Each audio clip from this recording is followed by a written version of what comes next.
AMC એટલે કે Ahmedabad municipal corporation દ્વારા જે સ્ટાફ નર્સની પરીક્ષા લેવામાં આવી હતી ક્યારે તો કે 17/4/2022 આજથી 4 વર્ષ પહેલા લગભગ 4 વર્ષ પહેલા જે સ્ટાફ નર્સની પરીક્ષા લેવામાં આવી હતી એ પરીક્ષાનું આજે આપણે પેપર સોલ્યુશન કરશું. આ પેપર સોલ્યુશન છે એ શું કામ જરૂરી છે? આપણે શું કામ જૂના પેપર છે એને સોલ્યુશન કરાવી છે બધી મહાનગરપાલિકાના અને ગુજરાત સરકાર દ્વારા જે સ્ટાફ નર્સની પરીક્ષા લેવામાં આવતી હોય એની. તો એમાં એવું છે કે તમે જોશો કે હવે પણ જે પણ જગ્યા બહાર પડે છે અને જ્યારે પરીક્ષા આવશે હમણાં સુરતમાં 150 જગ્યા માટે છે સ્ટાફ નર્સ એટલે કે મુખ્ય સેવિકાની પરીક્ષા આવશે એસએમસી દ્વારા. એ સિવાય ગુજરાત સરકાર દ્વારા હમણાં છે એ પાછી 150 જગ્યા માટે ગુજરાત સરકાર દ્વારા સ્ટાફ નર્સની ભરતી કરવામાં આવશે. તો તમે જોશો કે બધાય પ્રશ્ન છે એ તમે એમાંથી થોડા પ્રશ્નો એવા હશે કે તે તમે જ્યારે અગાઉના જૂના પ્રશ્નપત્ર ખોલશો તો એમાં એ પ્રશ્નો જોવા મળશે. વારંવાર અમુક પ્રશ્નો રિપીટ થતા હશે. તો આપણે અત્યારે અહીં પેપર સોલ્યુશન કરીએ જેથી તમને છે એ ઓછી મહેનતે વધુ માર્ક આવે અને ઘણા પ્રશ્નો છે એ તમને યાદ રહી જાય એટલે તમારે છે એ ગોખવું ન પડે. અને બીજું કે તમને પરીક્ષાનું લેવલ ખબર પડે કે કેટલી તૈયારી કરવી પડે જો તમારે પરીક્ષામાં લાગવું હોય તો કેવા અઘરા પેપર આવશે એ તમને ખબર પડે. તો ચાલો શરૂ કરીએ.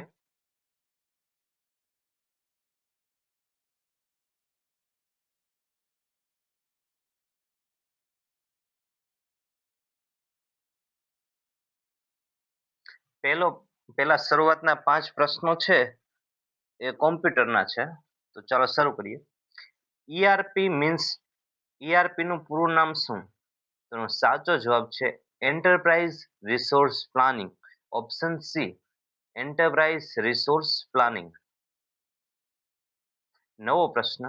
In order to convert the selected sentence letter into capital or small letters one of the following is normal used. હવે એમ કે છે કે તમારે જ્યારે કોઈ સેન્ટેન્સ હોય એના લેટરને કેપિટલ લેટરમાં અથવા તો સ્મોલ લેટરમાં ફેરવવા હશે તો તમે શું યુઝ કરશો? તો એનો સાચો જવાબ છે ઓપ્શન ડી ચેન્જ કેસ. નવો પ્રશ્ન. Google drive gives the facility of cloud storage maximum up to ખાલી જગ્યા જીબી ફોર ફ્રી. હવે એમ કે છે કે ગૂગલ છે એ ખાલી જગ્યા કેટલા જીબી સુધી તમને ફ્રી સ્ટોરેજ આપે છે? હવે જેમ કે તમે છે એ તમારા મોબાઈલમાં પહેલા આપણે મેમરી કાર્ડમાં બધી વસ્તુ સાચવતા ફોટો ને એવું બધું વિડીયો ને એવું આપણી છે એ સ્ટોર ક્યાં કરી રાખતા મેમરી છે તો કે મેમરી કાર્ડમાં. પછી હવે ફોનમાં આવવા માંડ્યું. તો હવે એ કેવું થાય કે તમારો ફોન છે એ જ્યારે ખોવાય ત્યારે તમારો ડેટા વયો જાય. ધારો કે તમારા ફોટા હોય તો ફોટા ખોવાઈ જાય. તો હવે છે એ ગૂગલ છે એક સર્વિસ પ્રોવાઈડ કરે છે કે ગૂગલ તમને 15 જીબી સુધીનું સ્ટોરેજ પ્રોવાઈડ કરે છે. તમે એમાં તમારા ડોક્યુમેન્ટ અગત્યના ફોટા છે એ ગૂગલમાં તમે છે એ ગૂગલ ડ્રાઈવમાં સેવ કરી રાખો. તો પછી તમે જ્યારે ફોન ખોઈ જાય પણ નવો ફોન ખોલીને જીમેલ સાથે કનેક્ટ કરો તો તમારા એ જ બધા ફોટા તમને પાછા મળી જાય. મતલબ કે તમારા ફોટા ક્યાંય ખોવાય નહીં. પણ હવે ગૂગલ કેટલા સુધી ફ્રી તમને સ્ટોરેજ આપે? કેટલા જીબી સુધી? તો એનો સાચો જવાબ છે 15 જીબી. 15 જીબી સુધીનો ડેટા તમે છે એ ગૂગલ ડ્રાઈવમાં સેવ કરી શકો. તમારે જ્યારે જોઈએ ત્યારે પાછો એમાંથી લઈ શકો. નવો પ્રશ્ન. How many bits are there in an IP address? IP એડ્રેસમાં કેટલા બિટ્સ હોય છે? 32, 28, 22, 12. તેનો સાચો જવાબ છે 32. હવે આ પ્રશ્ન છે ને એ પરીક્ષામાં છે ને વારે ઘડીએ પૂછાતો હોય છે કે આઈપી એડ્રેસમાં કેટલા બિટ્સ હોય? તો યાદ રાખજો કે સાચો જવાબ છે 32. નવો પ્રશ્ન. ખાલી જગ્યા enables device to communicate without the use of physical cable. હવે ફિઝિકલ કેબલની મદદ એટલે કે દોયડા વગર તમારે કાંઈ પણ કોમ્યુનિકેટ ડિવાઇસને કોમ્યુનિકેટ કરવા હોય તો શું તમે વાપરી શકો? તો એનો સાચો જવાબ છે વાઈફાઈ. વાઈફાઈની મદદથી તમે છે એ કેબલ વગર ફિઝિકલ કેબલ એટલે કેબલ ન હોય ક્યાંય દોયડા વગર તમે એકબીજા ડિવાઇસને કનેક્ટ કરી શકો. નવો પ્રશ્ન. Barrel chest is characteristic symptom in. હવે એમ કે છે કે નીચેના બધા રોગ લખ્યા છે તો એમાંથી બેરલ ચેસ્ટ છે એક શેમાં જોવા મળશે? બેરલ ચેસ્ટ એટલે શું? તો પહેલા આપણે સમજીએ બેરલ ચેસ્ટ કોને કહેવાય. તો જો આ જે તમે નીચે ફોટો દેખાય છે એ હેલ્ધી પુરુષનો છે અને એ જ ધારો કે કોઈ પણ પુરુષને નીચેનામાંથી કોઈ કન્ડિશન એવી થઈ છે કે એની છે એ છાતી છે એ બેરલ થઈ જાય, બેરલ શેપની. એટલે ટીપડા જેવી બેરલ શેપ. જો આ આકાર જુઓ તમે, આ આકાર બેમાં ફેર છે છાતીમાં. તો આ છાતી છે એ પહોળી થઈ જાય, બેરલ જેવી થઈ જાય, તો એને કહેવાય બેરલ ચેસ્ટ. હવે આવું બેરલ ચેસ્ટ જોવા શેમાં મળે? કઈ એવો રોગ થાય કે જેમાં બેરલ ચેસ્ટ જોવા મળે? તમે પહેલા તો ન્યુમોથોરેક્સ એટલે શું? તો ન્યુમોથોરેક્સ એટલે આપણા લંગ્સ અને છાતી, ચેસ્ટ વોલ, આપણી છાતી અને ફેફસા વચ્ચે છે એ બેયને એકબીજાથી જુદા પાડવા વચ્ચે એક લેયર આવેલું હોય. એને કહેવાય પ્લુરલ સ્પેસ. આપણા ફેફસાની, આપણા લંગ્સની તરત એક પછી એક લેયર્સ આવેલું હોય કે જે ચેસ્ટ વોલ અને લંગ્સને બેન જુદા પાડે. તો એ શું હોય? તો એને કહેવાય પ્લુરલ સ્પેસ. હવે પ્લુરલ સ્પેસમાં છે એ જ્યારે હવા ભરાશે, એર ટ્રેપ્ડ ઇન પ્લુરલ સ્પેસ, જ્યારે એમાં હવા ભરાશે તો એને કહેવાય ન્યુમોથોરેક્સ. એમાં લોહી ભરાશે તો એને કહેવાય ન્યુમોથોરેક્સ. એમાં રસી થશે તો એને કહેવાય એમ્પાયમા. જો નીચેનો ઓપ્શન છે ને એમ્પાયમા. એટલે જ્યારે પસ કલેક્શન ઇન પ્લુરલ કેવિટી, જ્યારે એ કેવિટીમાં રસી થશે, પસ ભરાશે તો એને કહેવાય એમ્પાયમા. બ્રોન્કિએક્ટેસિસ એટલે શું? તો બ્રોન્કિએક્ટેસિસ એટલે એ ક્રોનિક ઇન્ફ્લામેશન છે. કોનું ક્રોનિક ઇન્ફ્લામેશન છે? તો કે ટ્રેકિયા એરવેનું, જે આપણી એરવે છે, ટ્રેકિયા છે, પછી બધી ટૂંકમાં શ્વાસ નળી છે, શ્વાસ નળી થોડી નાની નાની જે પેટા શાખાઓ છે, એ બધાયમાં જ્યારે સોજો આવી જશે, ઇન્ફ્લામેશન ઓફ એરવે, ત્યારે લાંબા સમય પછી છે, લાંબા સમય સુધી એમાં એરવે સોજો રહેશે, એટલે એને કહેવાય બ્રોન્કિએક્ટેસિસ. લાંબા સમય સુધી જે એરવે હોય એમાં ઇન્ફ્લામેશન થાય અને જે કન્ડિશન ઊભી થાય એને કહેવાય બ્રોન્કિએક્ટેસિસ. હવે બીજું એમ્ફાઇસીમા એટલે શું? તો એમ્ફાઇસીમા છે મોટી કન્ડિશન છે, થોડીક મોટી કન્ડિશન. જ્યારે જ્યારે તમારા શરીરમાં, ધારો કે તમે બીડીયું પીતા હોય બહુ, કે સ્મોકિંગ કરતા હોય, એટલે થોડાક સમય, લાંબા સમય પછી કેવું થાય છે કે જે તમારા એલ્વિયોલાઈ હોય ને એ રપ્ચર થઈ જાય. ગરમીના, જે તમે ગરમ હવા અંદર લેતા હોય એના કારણે છે, એ તમારું વ્યસન હોય એના કારણે છે, એલ્વિયોલાઈ છે રપ્ચર થઈ જશે. અને ઘણી વખત કેવું છે, એર અંદર છે ને ટ્રેપ થઈ જાય. મતલબ કે જ્યારે તમે શ્વાસ લેશો ત્યારે શ્વાસ લઈ શકશો, પણ શ્વાસ કાઢવામાં તમારા ફેફસાને તકલીફ પડશે, એટલે તમે ઇઝીલી છે એ શ્વાસ કાઢી નહીં શકો. શરીરમાં શ્વાસ લઈ શકશો, પણ જ્યારે કાઢવાનું થશે ને ત્યારે એ હવા છે એ ફેફસામાં સલવાઈ જાય, ઇઝીલી બહાર નહીં. જેમ હેલ્ધી માણસને જેમ કેમ શ્વાસ લઈને શ્વાસ નીકળી જાય, હાફ ન ચડે. પણ જેને એમ્ફાઇસેમા હશે, જેને બીડીઓનું એવું બંધાણ હશે, બીડીઓ, સિગારેટ, તો એને શું થશે કે જ્યારે શ્વાસ લેશે ને ત્યારે શ્વાસ તો લેશે, પણ એને જ્યારે શ્વાસ બહાર કાઢવું છે ને ત્યારે આમ છાતી ટાઈટ થઈ જાય. અને હવે છે હવા અંદર ભરાય એટલે હવા બહાર નીકળવા કરે. તો બહાર નીકળવા કરે એટલે શું કરે કે છાતી ઉપર આજુબાજુ દબાણ કરે. એટલે દબાણ કરે એના હિસાબે છે એનો શેપ કેવો થઈ જાય? તો કે બેરલ શેપ જેવો થઈ જાય, બેરલ શેપ. બેરલ ચેસ્ટ છે એ શેમાં જોવા મળશે? Characteristic symptoms in which disease? તેનો સાચો જવાબ છે એમ્ફાઇસીમા. હવે ધારો કે કોઈને ક્રોનિક અસ્થમા છે, કોઈને સીઓપીડી છે, કોઈને સિસ્ટિક ફાઇબ્રોસિસ છે, કે કોઈને એમ્ફાઇસીમા. યાદ રાખજો, chronic asthma, COPD, cystic fibrosis કે એમ્ફાઇસીમા, આમાંનું કાંઈ પણ છે તો એ વ્યક્તિમાં છે એ બેરલ ચેસ્ટ જોવા મળશે.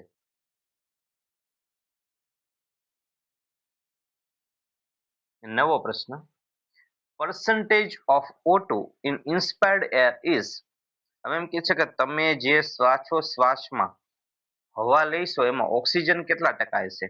તો તમને ખબર છે કે વાતાવરણમાં છે 21% છે ઓક્સિજન છે, એટલે તમે શ્વાસમાં કેટલી હવા લેશો? તો કે 21% ઓક્સિજન લેશો. તમે ઓક્સિજન લેશો, સોરી, તમે હવા લેશો તો એ હવામાં ઓક્સિજન કેટલો હશે? ઇન્સ્પાયર્ડ એર, તમે જે હવા શ્વાસોશ્વાસમાં જે શ્વાસ લ્યો, ઇન્સ્પાયર્ડ એર, જે હવા અંદર ભરો એને કહેવાય ઇન્સ્પાયર્ડ એર. તો એમાં કેટલા ટકા ઓક્સિજન હશે? તો કે 21%. આપણે આ પેપર છે એ મારું ગુજરાત .in ચેનલ ઉપર, વેબસાઇટ છે એના ઉપરથી આપણે ડાઉનલોડ કર્યું છે.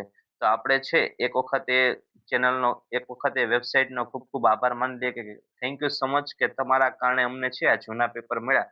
જો તમારે પણ કોઈને પણ આ વિડીયો, સોરી, આ કોઈને પેપર છે એ ડાઉનલોડ કરવા હોય જૂના, તો તમારે મારું ગુજરાત.in ઉપરથી તમને છે આ ઘણા ઘણા બધા જૂના પેપર છે એ કોઈ પણ વિષયની તૈયારી કરતા હોય, કોઈ પણ તૈયારી કરતા હોય તો બધાય તમને મળી જાય છે. એટલે આપણે એમનો ખૂબ ખૂબ આભાર માનીએ છીએ કે એમના થકી આપણને આ 4 વર્ષ જૂનું પેપર અત્યારે મળ્યું છે. નવો પ્રશ્ન, in human the thirst centre is located in the adrenal cortex, pons, medulla oblongata કે હાઇપોથેલેમસ? એમ કે છે કે થર્સ્ટ સેન્ટર ક્યાં હશે? આપણને છે એ તરસ લાગે, આપણા શરીરમાં જ્યારે પાણી ઓછું થશે ત્યારે આપણને છે એ તરસ લાગશે. હવે તરસ લાગશે એવું તમને, આપણા શરીરમાં પાણી ઓછું થયું ને તરસ લાગે એવું તમને કોણ કહેશે? ક્યાંથી એવું સેન્ટર આપણા મગજમાં એવું ક્યાં સેન્ટર આવેલું છે કે તમને કહેશે કે ભાઈ પાણી પી, મને ફૂલ તરસ લાગી છે? તો એ ક્યાં એનું સેન્ટર આવેલું છે? તો એનો સાચો જવાબ છે હાઇપોથેલેમસ. હાઇપોથેલેમસમાં, હાઇપોથેલેમસ ગ્લેન્ડમાં થર્સ્ટ સેન્ટર આવેલું હોય છે. તમને છે તરસ લાગી છે એની જાણ કરે કે હા ભાઈ તરસ લાગી છે તો પાણી પીવો. નવો પ્રશ્ન, પેરાથાઇરોઇડ hormone acts to decrease calcium absorption in gut, decrease calcium reabsorption in renal tube, increase plasma calcium level, increase osteoblast activity. એમ કે છે પેરાથાઇરોઇડ હોર્મોન છે એ શું કરશે? પેરાથાઇરોઇડ હોર્મોન ક્યાંથી સિક્રેટ થશે? તો કે પેરાથાઇરોઇડ ગ્લેન્ડમાંથી. થાઇરોઇડ ગ્લેન્ડ હોય એની આજુબાજુ ચાર, ઉપર ચાર, બે બાજુ બબે 4 પેરાથાઇરોઇડ ગ્લેન્ડ આવેલી હોય. એનું કામ શું? પેરાથાઇરોઇડ ગ્લેન્ડ શું કરે? તો પેરાથાઇરોઇડ હોર્મોનનું સિક્રેશન કરે. તો એનું કામ શું? તો કે તમારા શરીરમાં કેલ્શિયમનું જે લેવલ હોય ને એ કેલ્શિયમનું લેવલ જાળવી રાખશે. કેલ્શિયમનું નિયમન કોણ કરે? કેલ્શિયમ ને ફોસ્ફેટનું. તો કે પેરાથાઇરોઇડ હોર્મોન. પેરાથાઇરોઇડ હોર્મોન સિક્રેટ ક્યાંથી થાય? તો કે પેરાથાઇરોઇડ ગ્લેન્ડ. એટલે તમારા શરીરમાં જ્યારે લોહીમાં કેલ્શિયમનું લેવલ ઘટશે ત્યારે વધારશે, એટલે ઇન્ક્રીઝ પ્લાઝ્મા કેલ્શિયમ. અને બીજું ઇન્ક્રીઝ ઓસ્ટિયોબ્લાસ્ટ એક્ટિવિટી. તો આમાં કદાચ છે બે જવાબ આવી શકે કે ઇન્ક્રીઝ ઓસ્ટિયોબ્લાસ્ટ એક્ટિવિટી અને ઇન્ક્રીઝ પ્લાઝ્મા કેલ્શિયમ લેવલ. નવો પ્રશ્ન, enzyme heparin and histamine are secreted by leucocytes, fat cells, RBC કે માસ્ટ સેલ્સ? એમ કે છે કે એન્ઝાઇમ છે જે હિપેરિન છે, હિસ્ટામિન છે, આ બધા સિક્રેટ ક્યાંથી થાય છે? તમારા શરીરમાં હિપેરિન અને હિસ્ટામિન છે સિક્રેટ ક્યાંથી થશે? તો એનો સાચો જવાબ છે ઓપ્શન બી, માસ્ટ સેલ અથવા તો બેઝોફિલ. બેઝોફિલ માંથી સિક્રેટ થઈ શકે, માસ્ટ સેલ માંથી છે એ સિક્રેટ થઈ શકે. શું? તો કે હિપેરિન અને હિસ્ટામિન. નવો પ્રશ્ન, the interval between the exposure to infection and the appearance of the first symptom is known as option A latent period, option B sensitivity period, option C incubation period કે option D none of these કે ઉપરના કોઈ પણ નહીં. તો હવે એમ આપણને પ્રશ્નમાં શું પૂછ્યું છે કે ધારો કે તમે કોઈ વ્યક્તિ છે, ધારો કે આપણે ઉદાહરણ લઈએ કે કોઈ પણ ટીબી નો એક વ્યક્તિ છે. હવે કોઈ પણ ટીબી નો દર્દી છે, હવે તમે એની પાસે બેસો છો, તો જ્યારે તમે એની પાસે બેસો એટલે ટીબી ના બેક્ટેરિયા તમારા શરીરમાં પ્રવેશ કરશે. તમારા શરીરમાં પ્રવેશ કર્યા પછી ધારો કે તમને 15-20 દિવસ પછી, 20 દિવસ પછી તમને ટીબીના લક્ષણો દેખાય છે. લક્ષણમાં શું શરૂ થયું? કે ભાઈ મને છે ઉધરસમાં લોહી આવવાનું શરૂ થયું. આપણે એક ધારણા કરી, ઉધરસમાં લોહી આવવાનું શરૂ થયું મતલબ કે ટીબીનું લક્ષણ દેખાણું. તો જ્યારે તમે દર્દીના સંપર્કમાં આવ્યા ત્યારથી લઈને 20 દિવસ સુધી કે 20મા દિવસે તમને લક્ષણ દેખાણા, તે સંપર્કમાં, દર્દીના સંપર્કમાં આવ્યા લઈને તમને જ્યારે રોગ થાય એ વચ્ચેના પીરિયડનું કહેવાય ઇન્ક્યુબેશન પીરિયડ. હવે ઇન્ક્યુબેશન પીરિયડમાં એવું એવું ઇન્ક્યુબેશન પીરિયડ શું કામ જરૂરી છે? ધારો કે કોઈ રોગ છે એ આજને આજ કેમ ન થઈ જતો કે આજને આજ અસર થઈને કે બધા રોગમાં કેમ એવું નથી કે આજ આજ અસર થઈને આજને આજ આ વ્યક્તિના કોન્ટેક્ટમાં આજને આજ મને તાવ આવી ગયો? તો એક ઉદાહરણ સમજીએ કે જ્યારે અંગ્રેજો છે ને ભારતમાં આવ્યા ને, તો ભારતમાં પેલા અંગ્રેજો ને એક જહાજ લઈને આવ્યા હોય કે 200 કે પેલા 200 અંગ્રેજો આવ્યા હોય જહાજ લઈને. કેટલા અંગ્રેજો? 200. 200 અંગ્રેજો છે એ કે આપણા શરીર ઉપર રાજ ન કરી શકે, એટલે આવીને તરત તો 200 વર્ષ પહેલા છે એ અંગ્રેજોએ પેલા 200 વર્ષ સુધી વેપાર કર્યો તમારા શરીરમાં, મતલબ કે આપણા દેશમાં આવ્યા, આવીને તરત રાજ ન કરવા માંડ્યા. એમ હોય એવા દેખાઈ ન આવ્યો કે અમે ત્યાં રાજ કરવા આવ્યા, હોય એવા દેખાઈ ન આવ્યો. તો પેલા શું કર્યું કે ધીમે ધીમે એ અંગ્રેજો સંખ્યા વધારતા ગયા અંગ્રેજો છે દર વખતે જહાજમાં આવે ભારતમાં થોડા થોડા અંગ્રેજો ધીમે ધીમે કરતા વધતા ગયા. એમને એમ થયું કે હવે આપણે પૂરતી સંખ્યામાં થઈ ગયા છે અને પછી એને દેશ ઉપર રાજ કરવાનું ચાલુ કર્યું કે આપણા શરીરમાં છે આપણા દેશમાં છે ફાઇટ કરવાનું શરૂ કર્યું, બધા યુદ્ધ કરાવવાનું ચાલુ કર્યું પછી એમને રાજ કર્યું. એવું ન થયું કે પહેલી જ વખત આવ્યા 200 જણા આપણી ઉપર રાજ કરી ગયા. પેલા એમને છે પોતાની સ્ટ્રેન્થ વધારી, પેલા એ સંખ્યા વધારી, સંખ્યાબળ વધાર્યું. તો એવી રીતે કોઈ પણ ધારો કે ટીબી ના બેક્ટેરિયા તમારા શરીરમાં પ્રવેશે તો આવીને તરત એટલા છે એટલા બધા પ્રમાણમાં ન હોય કે આવીને તરત તમારા શરીરમાં રોગ દેખાડી દે. કારણ કે આપણા શરીરની ઇમ્યુન સિસ્ટમ એ કામ કરતી હોય ને એટલે પેલા છે તમારા શરીરમાં મલ્ટીપ્લાય થશે, તમારા શરીરમાં વૃદ્ધિ પામશે, જાજા બધા થાય છે અને પછી જયારે સમય આવશે ત્યારે દેખાશે કે હા ભાઈ તને હવે ટીબી થયો છે. તો એ વચ્ચેના સમયગાળાને કહેવાય ઇન્ક્યુબેશન પીરિયડ. જો તમને છે એ આપણો વિડીયો ગમ્યો હોય, આપણે ભણાવી ગમ્યું હોય તો આપણી ચેનલ છે લાઈક કરો, શેર કરો, તમારા મિત્રોને છે એ સબસ્ક્રાઇબ કરવાનું કહો અને એને પણ શેર કરો, તમે પણ સબસ્ક્રાઇબ કરો અને લાઈક આપતા રહેજો. જો કોઈને કાંઈ પ્રશ્ન કે એવું કાંઈ હોય તો કોમેન્ટ સેક્શનમાં જણાવતા રહેજો અને કેવા હવે વિડીયો બનાવવા છે, કઈ જરૂરિયાત છે એવું પણ તમે કોમેન્ટ સેક્શનમાં જણાવી શકો. પણ ગમ્યું હોય તો લાઈક કરતા રહેજો જરૂરથી. ચાલો નવો પ્રશ્ન જોઈએ. Universal immunization programme was started in, એમ કે છે ઇમ્યુનાઇઝેશનનો પ્રોગ્રામ છે યુનિવર્સલ ક્યારે થયો? તો જ્યારે ભારતમાં પહેલા છે એ ધારો કે ખબર અત્યારે આપણે બધું આખા દેશમાં દુનિયામાં બધામાં ચાલવા માંડ્યું કે ઘણા રોગ છે કે જે વેક્સિન આપવાથી બચાવી શકાય છે, કે વેક્સિન આપો તો એ રોગ છે એ મહદઅંશે છે એ કોમ્યુનિટીમાં ઓછા જોવા મળે.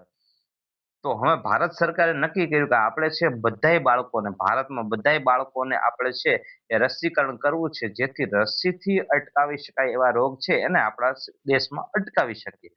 વેક્સિન પ્રિવેન્ટેબલ ડિઝીઝ જેમ કે ઓરી છે, પોલિયો છે, તો આ બધા રોગ છે એને રસી આપીએ ને બધાય બાળકોને રસી આપીએ ને તો આ રોગ છે ને એ પેલા 100 માંથી ધારો કે 1000 માંથી પેલા છે 300 બાળકોને પોલિયો થતો હોય, તમે રસી આપ્યા પછી તમારે એવું બને કે 1000 માંથી ખાલી છે 10 બાળકોને પોલિયો થાય. પેલા 300 જણાને થતો હતો, હવે ખાલી છે 10 જણાને જ થાય. તો આ એનો બેનિફિટ છે કે આપણા બાળકો છે એ હેલ્ધી બને, આપણું ભવિષ્ય છે સુધરે. તો યુનિવર્સલ ઇમ્યુનાઇઝેશન પ્રોગ્રામ ક્યારથી શરૂ થયો? તો એનો સાચો જવાબ છે 1985માં. 1985 થી ચાલુ થયો. શું? તો કે યુનિવર્સલ ઇમ્યુનાઇઝેશન પ્રોગ્રામ. નવો પ્રશ્ન. Koplik spot are seen in rubella, typhoid, rubeola કે ચિકન પોક્સ? એમ કે છે કોપ્લિક સ્પોટ શેમાં જોવા મળશે? તો પેલા કોપ્લિક સ્પોટ એટલે શું? તો કોપ્લિક સ્પોટ એટલે જો તમારા મોઢામાં એને કહેવાય અંદરની સાઈડ એને શું કહેવાય બકલ મ્યુકોઝા. તમારા મોઢામાં જો દાંતની બાજુમાં જે ગાલ હોય ને એ દાંતની અંદર ગાલ હોય ને દાંતની બાજુમાં તો ગાલ ઉપર આવા છે ને એ બ્લુ સ્પોટ જોવા મળશે, બ્લુઇશ રેડિશ સ્પોટ જોવા મળશે, બ્લુઇશ વ્હાઇટ અપિયરન્સ વાળા. તો એને કહેવાય કોપ્લિક સ્પોટ. તો આવું ક્યારે થાય? તો તમારે છે કોપ્લિક્સ નામના જે ડોક્ટર હતા, સાયન્ટિસ્ટ હતા, એ ડોક્ટરે જોયું કે જે વ્યક્તિને ઓરી થાય છે ને એ ઓરી થાય ને ત્યારે શરૂઆત કઈ રીતે થાય ઓરી થવાની? તો કે ભાઈ તમારા મોઢામાં આવા છે એ કોપ્લિક સ્પોટ નાના બાળકોના મોઢામાં જોવા મળે એટલે ખબર પડે કે હવે આને છે ઓરીના લક્ષણ શરૂ થયા, પછી ધીમે ધીમે બહાર દેખાવાના ચાલુ થશે.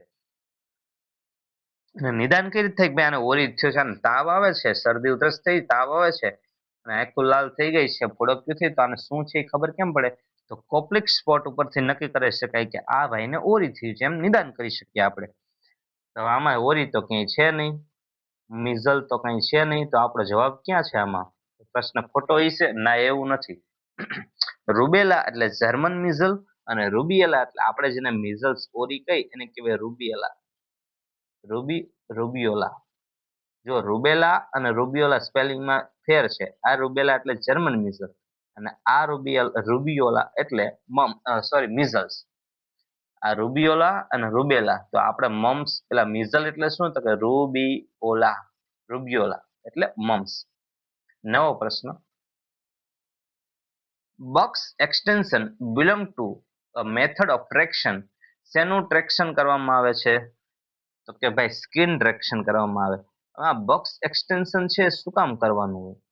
તો જ્યારે તમારા લોઅર લિમ્બમાં તમને ક્યાંય ફ્રેક્ચર થયું હોય તો એ જે ફ્રેક્ચર થયેલું જે હાડકું હોય એ આજુબાજુને છે એ આજુબાજુના સરાઉન્ડિંગ સ્ટ્રક્ચર છે આજુબાજુમાં જે સ્નાયુ હોય બ્લડ વેસલ હોય એ બ્લડ વેસલ કે સ્નાયુને છે એ ઇન્જરી ન પહોંચાડે એટલે એના હિસાબે છે આજુબાજુમાં કઈ કોમ્પ્લિકેશન ન કરે એના હિસાબે આપણે છે ને પગ છે એ આ જે પ્રોસ્થેટિક પગ હોય એમાં રાખીને આપણે પગ ખેંચીએ અને પાછ નીચે વજન મૂકીએ એટલે શું થાય કે એ હાડકું છે એને જગ્યાએ જળવાઈ રહે અને આજુબાજુમાં છે એ કઈ પ્રેશર ક્રિએટ ન કરે કઈ કોમ્પ્લિકેશન ક્રિએટ ન કરે તો એ છે શું કહેવાય તેને કહેવાય સ્કિન ટ્રેક્શન. નવો પ્રશ્ન. The most common cause of blindness in India is cataract, refractive error, trachoma કે વિટામિન એ ડેફિશિયન્સી. એમ કે છે ભારતમાં આંધળા થવા માટે સૌથી જવાબદાર કારણ કયું છે? ભારતમાં લોકો આંધળા કેમ થઈ જાય છે? સૌથી વધુ કયું મહત્વનું કારણ છે કે આના કારણે આંધળા થાય? તો કેટરેક્ટ એટલે મોતિયો, ટ્રેકોમા એટલે બેક્ટેરિયલ ઇન્ફેક્શન છે, આંખનું બેક્ટેરિયલ ઇન્ફેક્શન થાય એને કહેવાય ટ્રેકોમા. રિફ્રેક્ટિવ એરર એટલે શું? તો રિફ્રેક્ટિવ એરર એટલે જે વ્યક્તિને રિફ્રેક્ટિવ એરર હશે એને શું થશે કે જે બહારનું ચિત્ર હોય રટાઈ એના ઉપર ફોકસ થવું જોઈએ પણ ફોકસ નહીં થાય એટલે એને છે ઝાંખું ઝાંખું ચિત્ર એના આંખમાં બનશે. એને છે જેવું ચિત્ર બહાર હશે જેવો માણસ બહાર હશે એવો બહાર માણસ નહીં દેખાય થોડુંક ઝાંખું દેખાશે એને કહેવાય રિફ્રેક્ટિવ એરર. વિટામિન એની ડેફિશિયન્સીથી પણ બ્લાઇન્ડનેસ થઈ શકે. તો બ્લાઇન્ડનેસ માટે ઇન્ડિયામાં કયું મોસ્ટ કોમન કારણ છે? તેનો સાચો જવાબ છે કેટરેક્ટ, મોતિયો. મોતિયોના કારણે વધુ આંધળા લોકો ભારતમાં જોવા મળે છે. નવો પ્રશ્ન.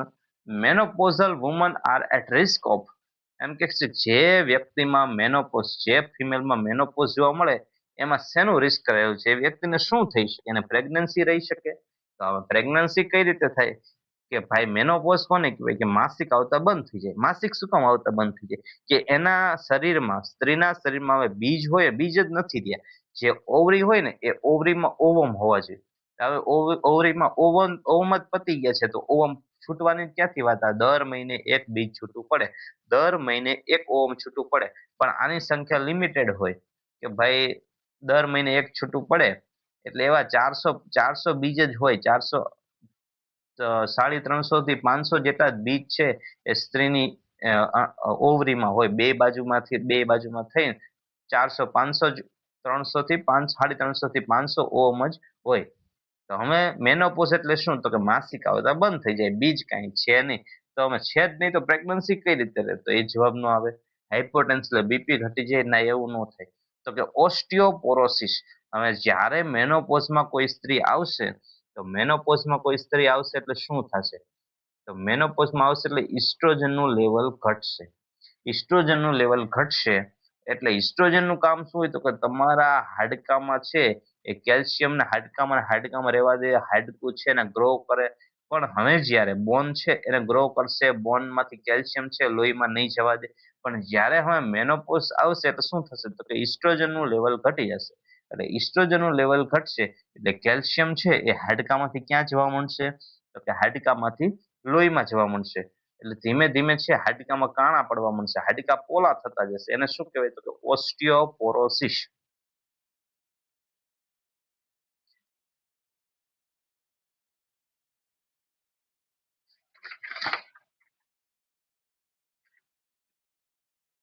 નવો પ્રશ્ન. Temporary hardness of water is removed by boiling, filtration, chlorination કે ઓલ ઓફ ધીસ? વોટરમાં જે ટેમ્પરરી હાર્ડનેસ હોય, પરમેનન્ટ નહીં, ટેમ્પરરી હાર્ડનેસ હોય એ ટેમ્પરરી હાર્ડનેસ દૂર કરવા માટે કઈ પદ્ધતિ વપરાય? તો હવે એમાં છે બે જવાબ આવી શકે. બોઇલિંગ થી પણ ટેમ્પરરી હાર્ડનેસ દૂર કરી શકાય અને ફિલ્ટ્રેશન થી છે એ ટેમ્પરરી હાર્ડનેસ દૂર કરી શકાય. ક્લોરીન થી ન કરી શકાય. ક્લોરિનેશન કરવાથી હાર્ડનેસ દૂર ન કરી શકાય પણ બોઇલિંગ કરવાથી અને ફિલ્ટ્રેશન કરવાથી હવે જે હાર્ડનેસ શેના કારણે હોય પાણીમાં? તો હાર્ડનેસ હોય કેલ્શિયમ બાયકાર્બોનેટ અને મેગ્નેશિયમ બાયકાર્બોનેટ જેવા છે ક્ષાર હોય. કેલ્શિયમ બાયકાર્બોનેટ, મેગ્નેશિયમ બાયકાર્બોનેટ એટલે એના હિસાબે જે હાર્ડનેસ હોય એ ફિલ્ટ્રેશન અને બોઇલિંગ કરીને દૂર કરી શકીએ. નવો પ્રશ્ન, following committee is also known as health survey and development committee. એમ કે નીચેનામાંથી કઈ કમિટી છે જે ઓળખાશે કયા નામથી, તો કે health survey and development committee. તેનો સાચો જવાબ Srivastava committee, Mudaliar committee, Mukherjee committee કે ભોર કમિટી. તો એનો સાચો જવાબ છે ભોરે કમિટી. ભોર કમિટી.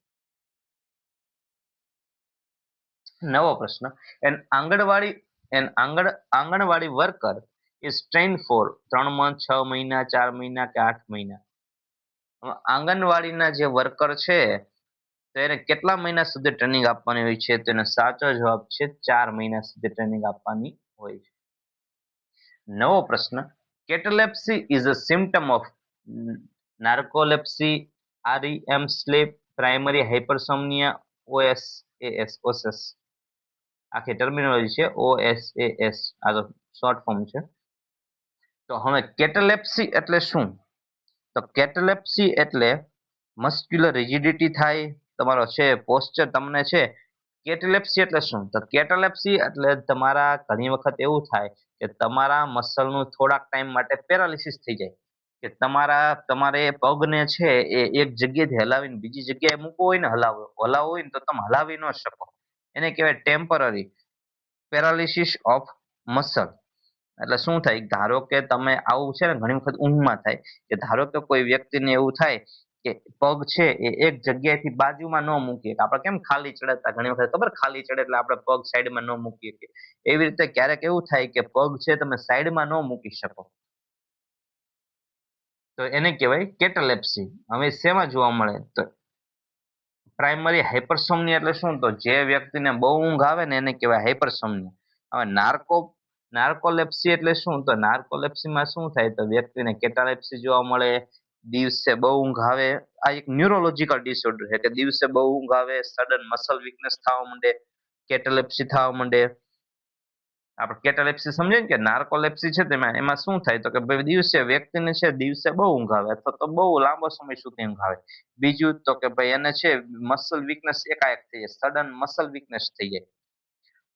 અને કેટલેપ્સી જોવા મળે. કેટલેપ્સી એટલે પગ છે તમે મતલબ કે એમાં પણ મસ્ક્યુલર વીકનેસ જોવા મળે. તમે પગને એક જગ્યાએથી બીજી જગ્યાએ, હાથને એક જગ્યાએથી બીજી જગ્યાએ મૂકો હોય તો ન મૂકી શકો. નવો પ્રશ્ન, following drug is given to prevent HIV transmission from mother two child. માતાને ધારો કે એચઆઈવી ઇન્ફેક્શન છે, એડ્સ છે, તમે આવનારા બાળકને એડ્સ ન થાય એને માટે કઈ દવા વાપરવામાં આવે છે? એનો સાચો જવાબ છે નેવિરાપિન.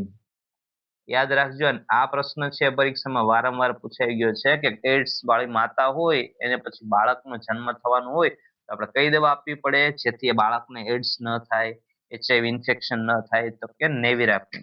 આ પ્રશ્ન છે એ તમે જોશો કે ઘણી વખત પરીક્ષામાં વારંવાર રિપીટ થાય છે.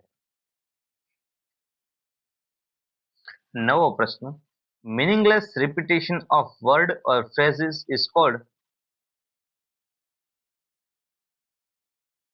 ઇકોલેલિયા. હવે શું કહેવા માંગે છે કે ધારો કે meaningless repetition of word or phrase is, એને શું કહેવાય? તો ધારો કે કઈ એક કોઈ છોકરો છે નકરો એક ને એક વસ્તુ બોલ બોલ કરે છે કે દાદા દા દા દા દા દા દા, તો એવું વારંવાર એક ને એક વસ્તુ બોલ બોલ કરે કે એક ને એક શબ્દ આખો રિપીટ કરે, એને કહેવાય ઇકોલેલિયા. એક પ્રશ્ન છે 15 વખત 20 વખત રિપીટ કરે તેને કહેવાય ઇકોલેલિયા.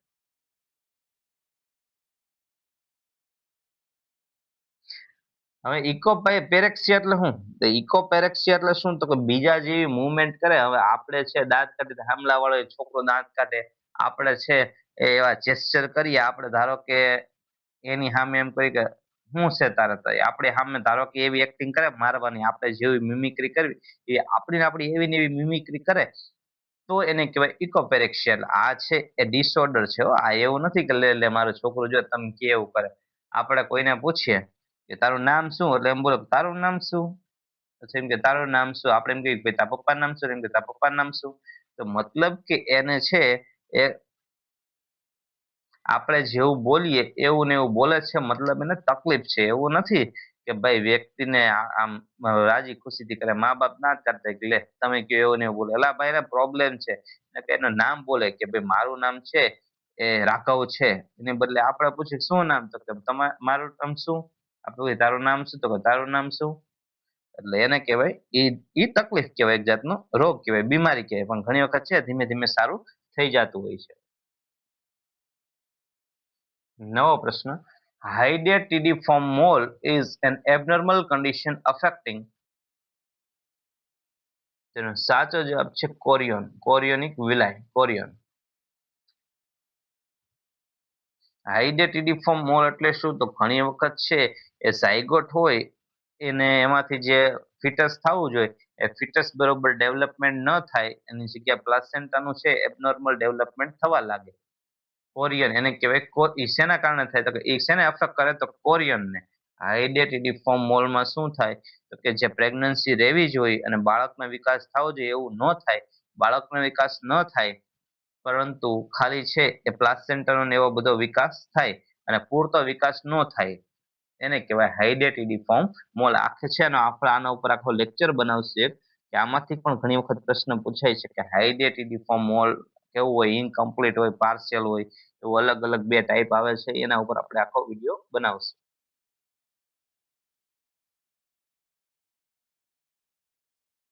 નવો પ્રશ્ન, the classical method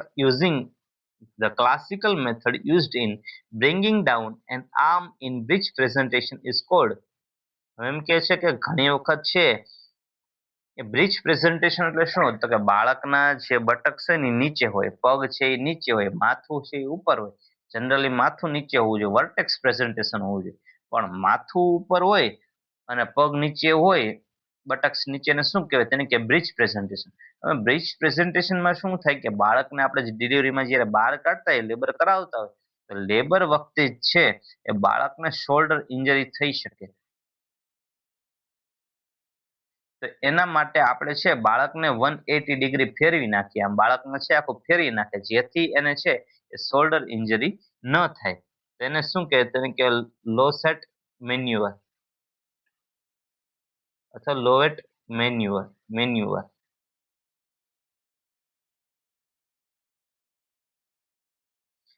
નવો પ્રશ્ન, abnormal condition in which the umbilicus is inserted through the membrane of placenta is known as.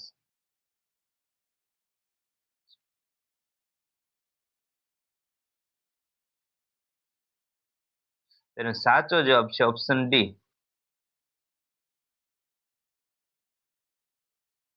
વેલામેન્ટસ.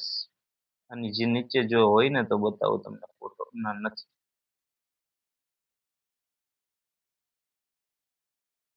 અમ્બિલિકસ છે એ ઘણી વખત કેવું હોય કે અમ્બિલિકસ છે ને એ અમ્બિલિકસ છે ને તમે જુઓ ને તો કે પ્લાસેન્ટા હોય ને, પ્લાસેન્ટાની બરોબર વચ્ચે જ હોય. અમ્બિલિકલ હોય તો અમ્બિલિકલ થી જે છે એનું અટેચમેન્ટ ક્યાં હોય, તો પ્લાસેન્ટા બરોબર વચ્ચે અટેચ હોય. પણ જ્યારે છે બ્લડ વેસલ છે એ દેખાય થોડીક અને સાઈડમાં જ્યારે છે એ છે બ્લડ વેસલ સાથે અટેચ હોય અમ્બિલિકલ, તો એને શું કહેવાય, એ કન્ડિશનને કહેવાય વેલામેન્ટસ.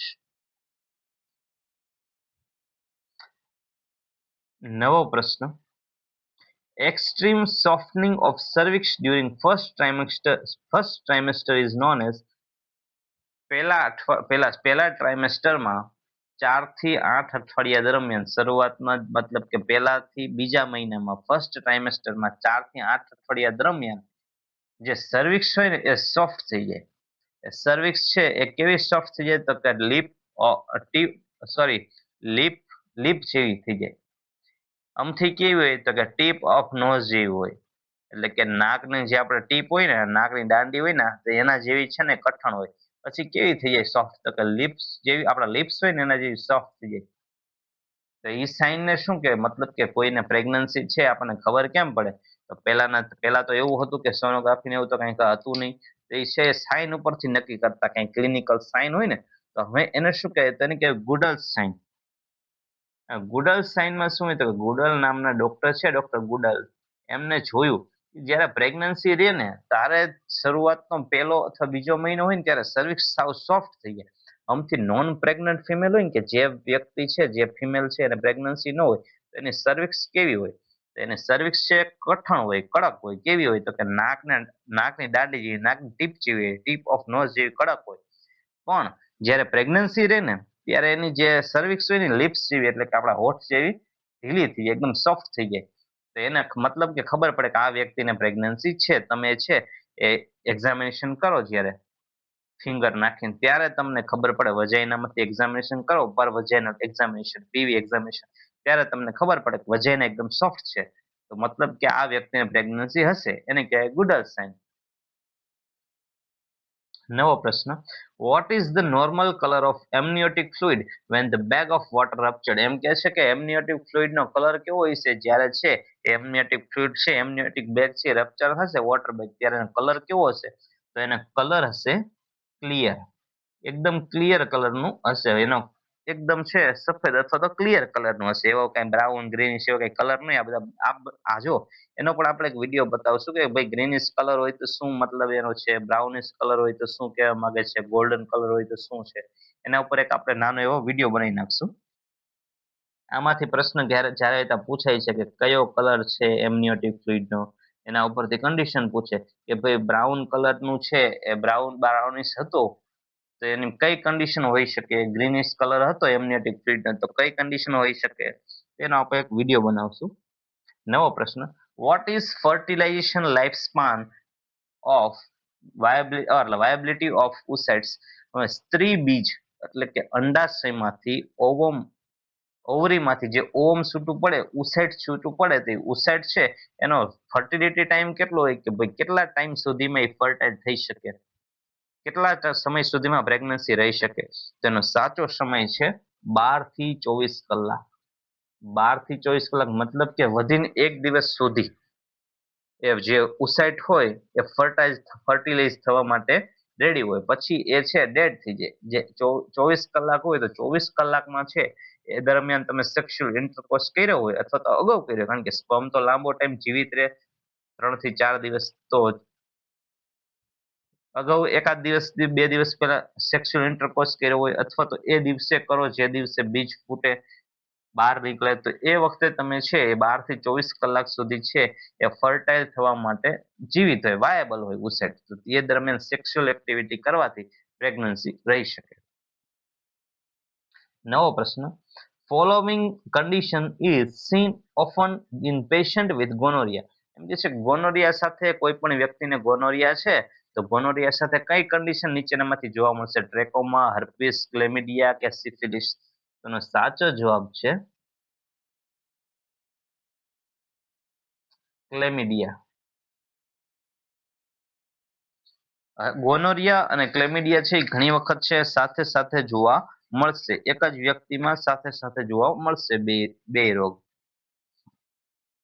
નવો પ્રશ્ન, hormone responsible for ovulation is FSH, follicle stimulating hormone, oestrogen, progesterone કે એલએચ, લ્યુટેનાઇઝિંગ હોર્મોન? એનો સાચો જવાબ છે એલએચ હોર્મોન. જ્યારે એલએચ સર્જ થાય એટલે કે લ્યુટેનાઇઝિંગ હોર્મોનનું પ્રમાણ એકાએક વધે ત્યારે છે એ ઓવમ હોય જે મેચ્યોર ઓવમ હોય એ એકદમ રપ્ચર થાય અને એમાંથી છે બીજ ફૂટે એટલે કે ઓવ્યુલેશન થાય.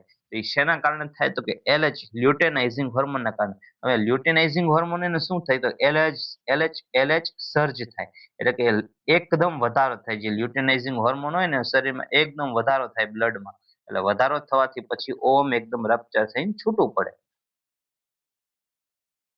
પછી છૂટું પડે પછી કેટલો સમય સુધી જીવિત રહે? તો કે ભાઈ એક દિવસ માટે, 12 થી 24 કલાક માટે. નવો પ્રશ્ન, ફોર્મ્યુલા ટુ કેલ્ક્યુલેટ ઇન્ટેલિજન્સ.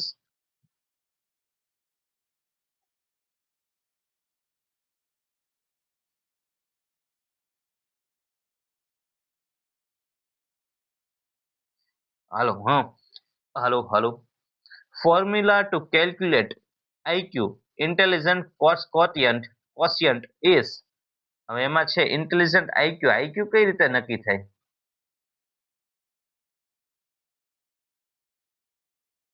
તો આઈક્યુ નક્કી કરવા માટે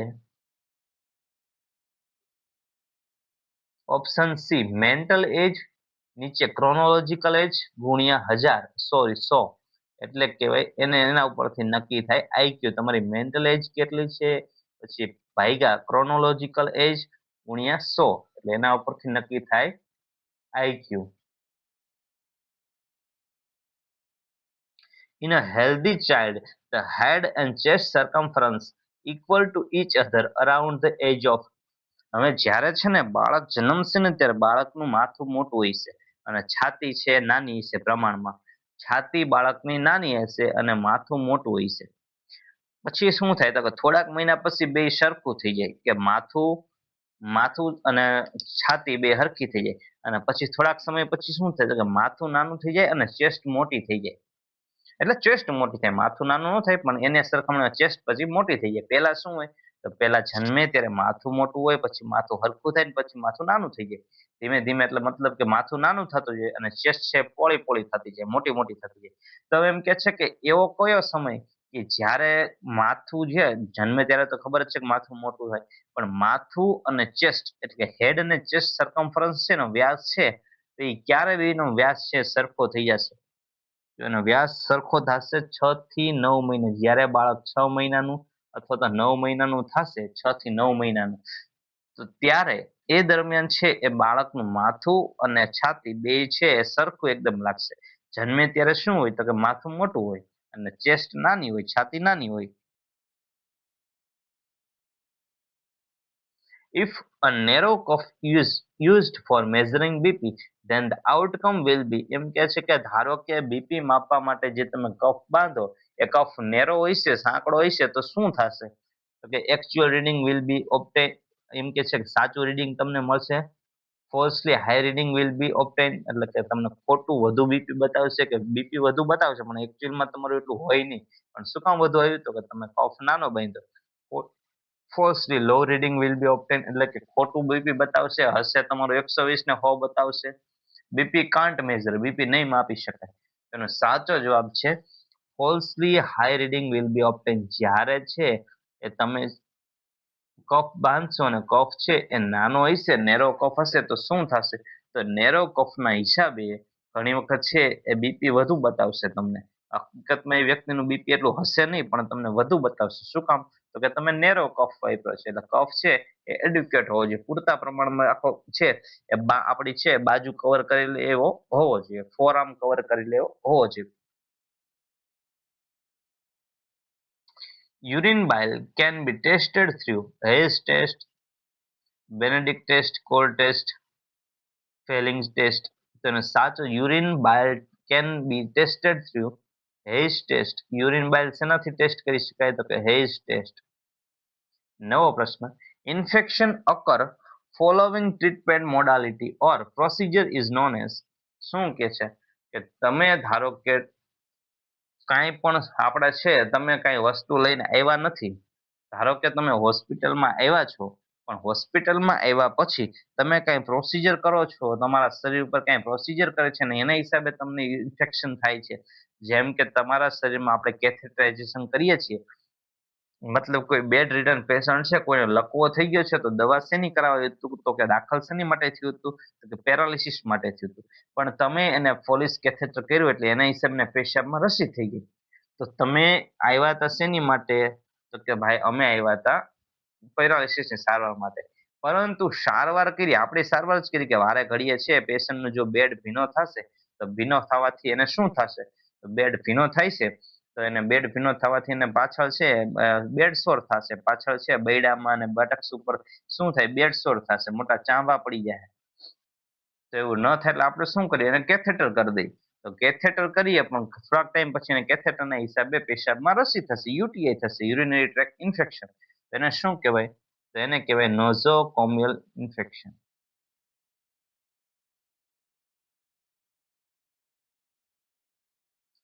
નવો પ્રશ્ન. All of the following are neurotransmitter except. હવે નીચેનામાંથી એમ કે છે કે બધા ન્યુરોટ્રાન્સમીટર છે, એક નથી. કયું નથી તો કે ગાબા, ડોપામિન, સેરોટોનિન કે ટ્રોપોનિન. તો હવે ટ્રોપોનિન છે ને એ છે એ ન્યુરોટ્રાન્સમીટર નથી, બાકી બધા ન્યુરોટ્રાન્સમીટર છે, ટ્રોપોનિન એક નથી. નવો પ્રશ્ન. Damage to following leads to Guillain Barre syndrome. Damage to brain parenchyma, spinal cord, thyroid gland કે પેરિફેરલ નર્વસ સિસ્ટમ? તો damage to peripheral nervous system, PNS, peripheral nervous system leads to Guillain Barre syndrome. Guillain Barre સિન્ડ્રોમમાં શું થાય તો કે peripheral nervous system છે એનું paralysis થતું જાય. ધીમે ધીમે છે પેલા તમને પગનું પેરાલિસિસ થાય, પછી ધીમે ધીમે ઉપર ચડતું જાય. મતલબ કે હાથનું થાય, છાતીના સ્નાયુનું, ચેસ્ટ મસલનું થાય, એટલે પછી તમને શ્વાસ લેવામાં તકલીફ પડે. ધીમે ધીમે છે આખા શરીરના સ્નાયુનું પેરાલિસિસ થવા માંડે. પેરિફેરલ નર્વસ સિસ્ટમને અસર કરે એટલે પછી એના હિસાબે પેરાલિસિસ થવા માંડે, મસલ કામ કરતા બંધ થઈ જાય. એને કે ગુલિન-બાર syndrome. Complaints of pain of elderly patient is to be carefully assessed because older people have increased tactile perception, have decreased pain threshold, often experience chronic pain, have reduced sensory perception.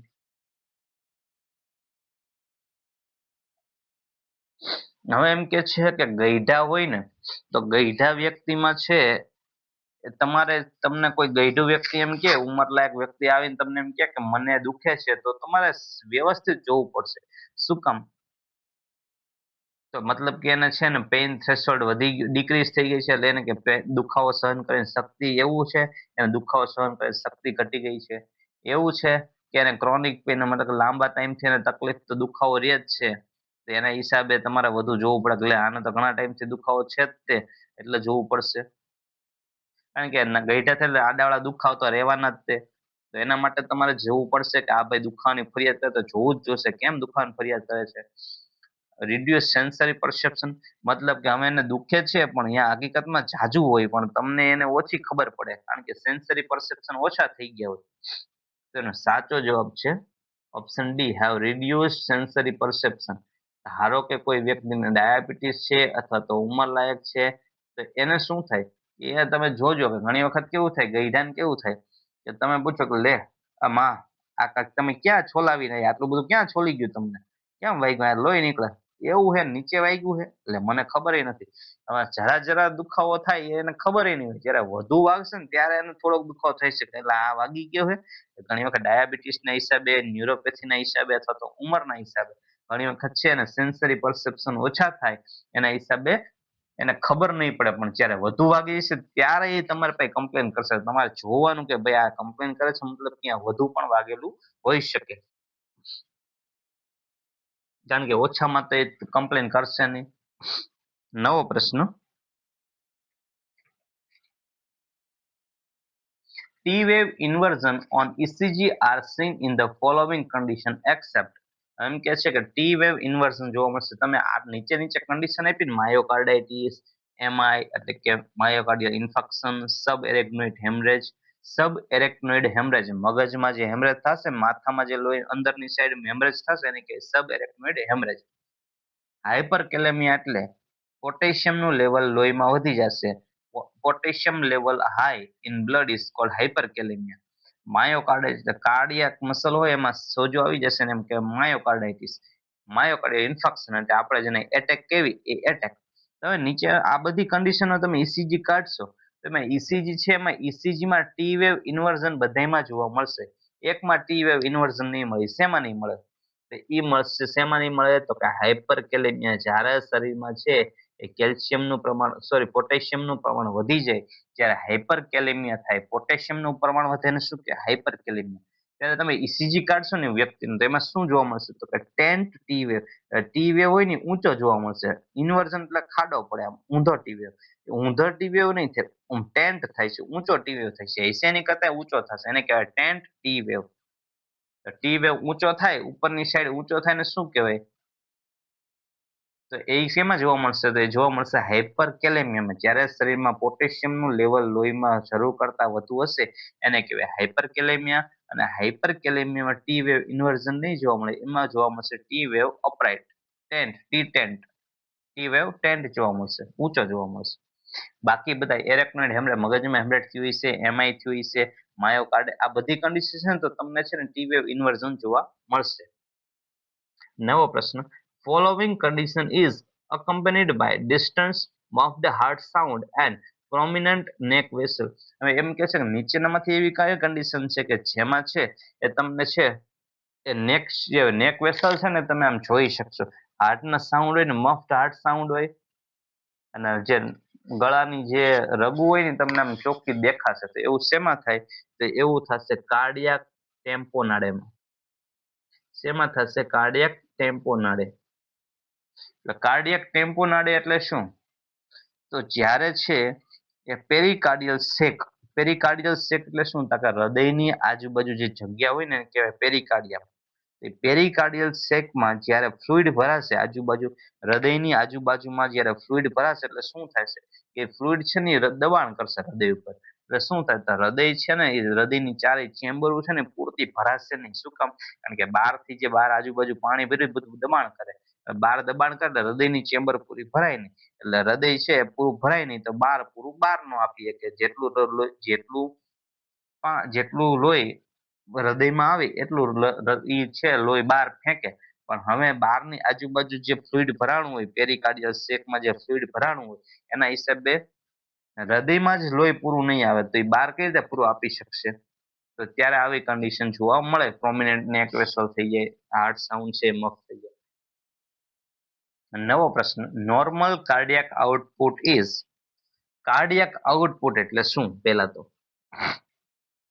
Cardiac output એટલે 1 મિનિટમાં આપણું હૃદય કેટલી વાર ધબકે? તો કે 72 વાર ધબકે. સામાન્ય રીતે 72 વાર ધબકે, આપણે એવું માની એવરેજ. હવે કાર્ડિયાક આઉટપુટ એટલે શું? તો કાર્ડિયાક આઉટપુટ એટલે 1 મિનિટમાં તમારું હૃદય કેટલું લોહી છે એ બહાર ફેંકે છે. 1 મિનિટમાં કેટલી વાર ધબકે? તો કે 72 વાર ધબકે. 72 વખત ધબકશે મતલબ કે દર વખતે જ્યારે ધબકશે ત્યારે હૃદય છે એનામાંથી લોહી બહાર કાઢીને આખા શરીર તરફ વહેતું કરશે. હવે ધારો કે આપણે એક સમજો કે એક મશીન છે, એક આપણા જે સબમર્સિબલ પંપની મશીન આવે છે, એ મશીન આપણે ખેતરમાં પાણી પાવા મૂકીએ તો એ મશીન આમ તમને ખબર હોય થાક થાક થાક થતું હોય તો એક ચક્કડું ફરે તો થક થાય આમ. તો ધારો કે 1 મિનિટમાં એ 72 વખત ફરે છે તો એ 1 મિનિટમાં કેટલું પાણી છે ખેતરમાં જવા દે છે? કેટલું પાણી છે એ નર્મદામાંથી કાઢીને ખેતરમાં જવા દે છે?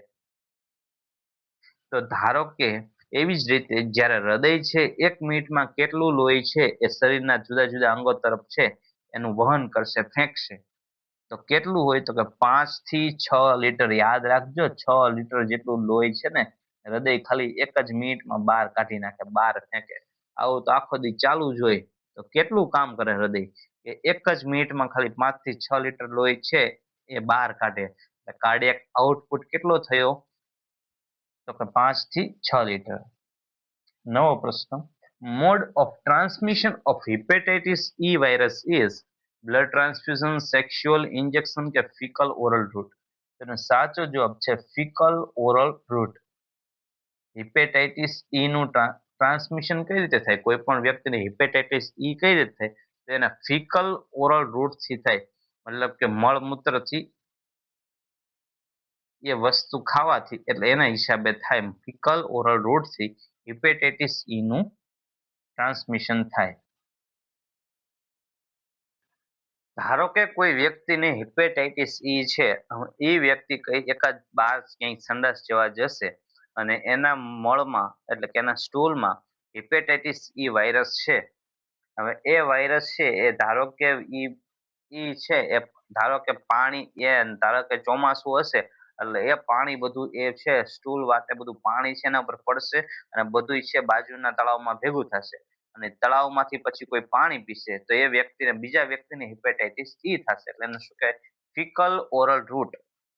એનાથી હિપેટાઇટિસ ઈ થશે. આવી રીતે ઘણા રોગ થઈ શકે. એટલે ખબર હોય તો ચોમાસું આવે ને ત્યારે આવા રોગચાળા વધે, ઝાડા ઉલટી. તો એ શું કામ વધે?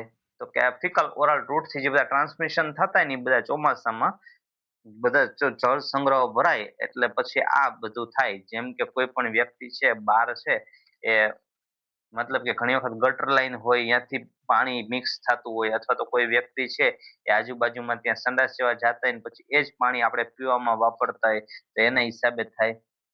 નવો પ્રશ્ન, પ્લાસેન્ટા કેન બી સ્ટોર્ડ એટ.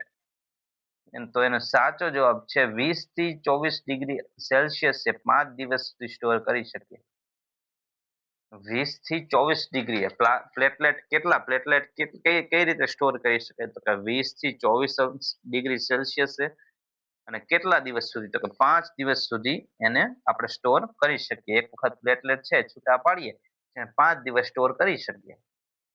તમને ખબર હોય કે કોઈ પણ વ્યક્તિને ડેન્ગ્યુ થઈને પ્લેટલેટ ઘટે ને તમારે પ્લેટલેટ ચડાવવાના હોય ને તો તમારે છે ને પ્લેટલેટ તમને એવું નહીં પ્લેટલેટ તૈયાર હશે ને તમને કે લો હાલો પ્લેટલેટ આપી દીધા. પ્લેટલેટ માટે થોડોક ટાઈમ લાગશે કારણ કે ત્યારે બ્લડ માંથી છે પ્લેટલેટને છૂટા કરશે અને પ્લેટલેટ છૂટા થાય પછી જે તે વ્યક્તિને આપશે એટલે એના વ્યક્તિમાં ચડાવી શકાય પ્લેટલેટ જેથી એના પ્લેટલેટ વધી જાય. એવું ક્યારે જરૂર પડે તો કે ડેન્ગ્યુમાં જયારે બહુ કણ ઓછા થઈ જાય ને ત્યારે જરૂર પડે.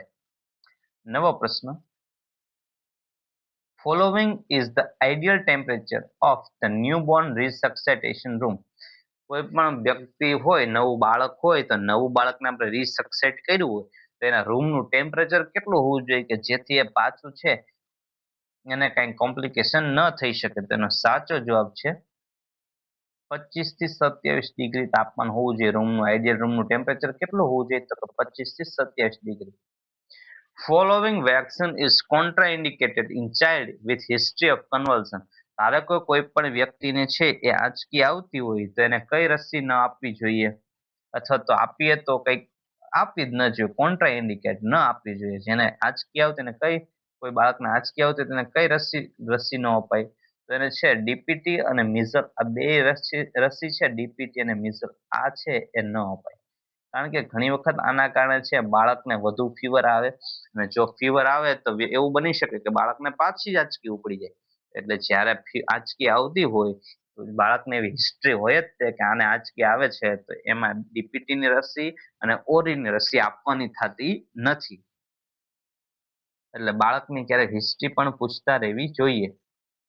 Drug used for closing patent ductus arteriosus in newborn is paracetamol, mefenamic acid, ibuprofen કે પ્રોસ્ટાગ્લેન્ડિન્સ.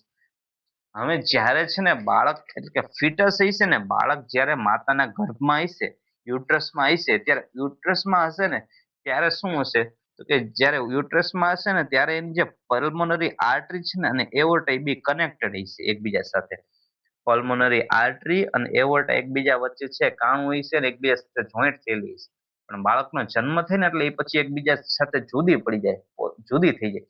પણ જ્યારે બાળકનો જન્મ થાય અને જો બે એકબીજા સાથે જોડાયેલી હોય પલ્મોનરી આર્ટરી અને એઓર્ટા યાદ રાખજો પલ્મોનરી આર્ટરી ક્યાંથી લોહી લઈ જાય તો કે રાઈટ વેન્ટ્રિકલમાંથી. રાઈટ વેન્ટ્રિકલમાંથી ક્યાં લોહી લઈ જાય તો કે રાઈટ વેન્ટ્રિકલ સોરી હા રાઈટ વેન્ટ્રિકલમાંથી ક્યાં લોહી લઈ જાય તો કે લંગ્સમાં લોહી લઈ જાય. તો પલ્મોનરી આર્ટરી અને એઓર્ટા ક્યાં લોહી લઈ જાય તો એઓર્ટા છે એ લેફ્ટ વેન્ટ્રિકલમાંથી શરીરમાં કોણ લોહી લઈ જાય તો કે એઓર્ટા. હવે આ એઓર્ટા અને પલ્મોનરી આર્ટરી બે વચ્ચે છે એ મિક્સઅપ હોય મતલબ કે બે એક સાથે જોડાયેલી હોય તો એને શું કહેવાય તો એને કહેવાય પેટન્ટ ડક્ટસ આર્ટેરિયોસિસ. તેમાં એને ક્લોઝ કરવા માટે કઈ દવા વપરાય તો એમાં વપરાય સિમ્પલ આપણે આઇબુપ્રોફેન તાવ માટે ઘણીવાર આપતા હોય ibuprofen non steroidal anti inflammatory drug ibuprofen વપરાય. નવો પ્રશ્ન. Commonly used shunt in hydrocephalus management is.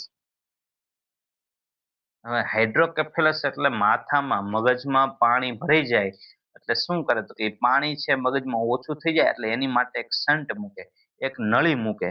તો એ નળી છે એ ક્યાં મૂકે ક્યાંથી ક્યાં હોય એને શું કહેવાય શન્ટને તેનો સાચો જવાબ છે વેન્ટ્રિક્યુલો પેરિટોનિયલ. સીધી છે વેન્ટ્રિકલમાં એટલે કે મગજમાંથી વેન્ટ્રિકલમાંથી સીધી નળી ક્યાં ખુલે તો કે પેરિટોનિયમ પાસે ખુલે.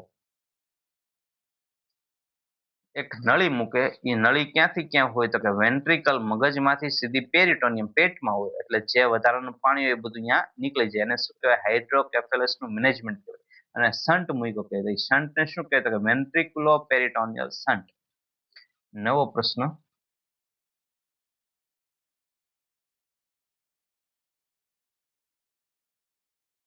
most suitable position for a child who come to OPD with complaint of epistaxis. એમ કે છે કોઈ પણ બાળકને છે આંચકી એટલે સોરી નાકોરી ફૂટી હોય એપિસ્ટેક્સિસ એટલે નાકમાંથી લોહી નીકળે એને નાકોરી ફૂટી આપણે કહીએ ને બ્લીડિંગ ફ્રોમ નોઝ એને કહેવાય એપિસ્ટેક્સિસ. એપિસ્ટેક્સિસ વાળું બાળક તમારી પાસે આવે તો એને કઈ રીતે બેસાડવું જોઈએ? એને ભાઈ સેમી ફ્લાવર પોઝિશનમાં તમે બેસાડી શકો, અથવા તો અપરાઇટ પોઝિશન, કે બાળકને છે તમે સીધું બેસાડી શકો અને માથું એનું થોડુંક નીચું નમાવી રાખો, જેથી બાળકને છે એ લોહી છે એ લોહી બધું એને એસ્પિરેટ ન કરી જાય અને બધું લોહી બહાર નીકળે.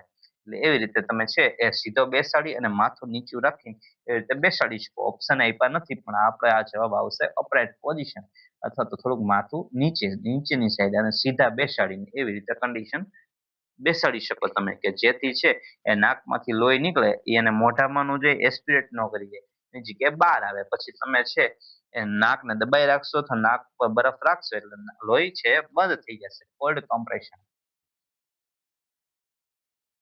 નવો પ્રશ્ન, કોમનલી યુઝ શન્ટ, સોરી આ આવી ગયું. નવો પ્રશ્ન, most suitable position for child epistaxis. આ જો આમાં 56 માં શું આવશે? તો 56 માં આવશે sitting position. Psychological development of children is proposed by.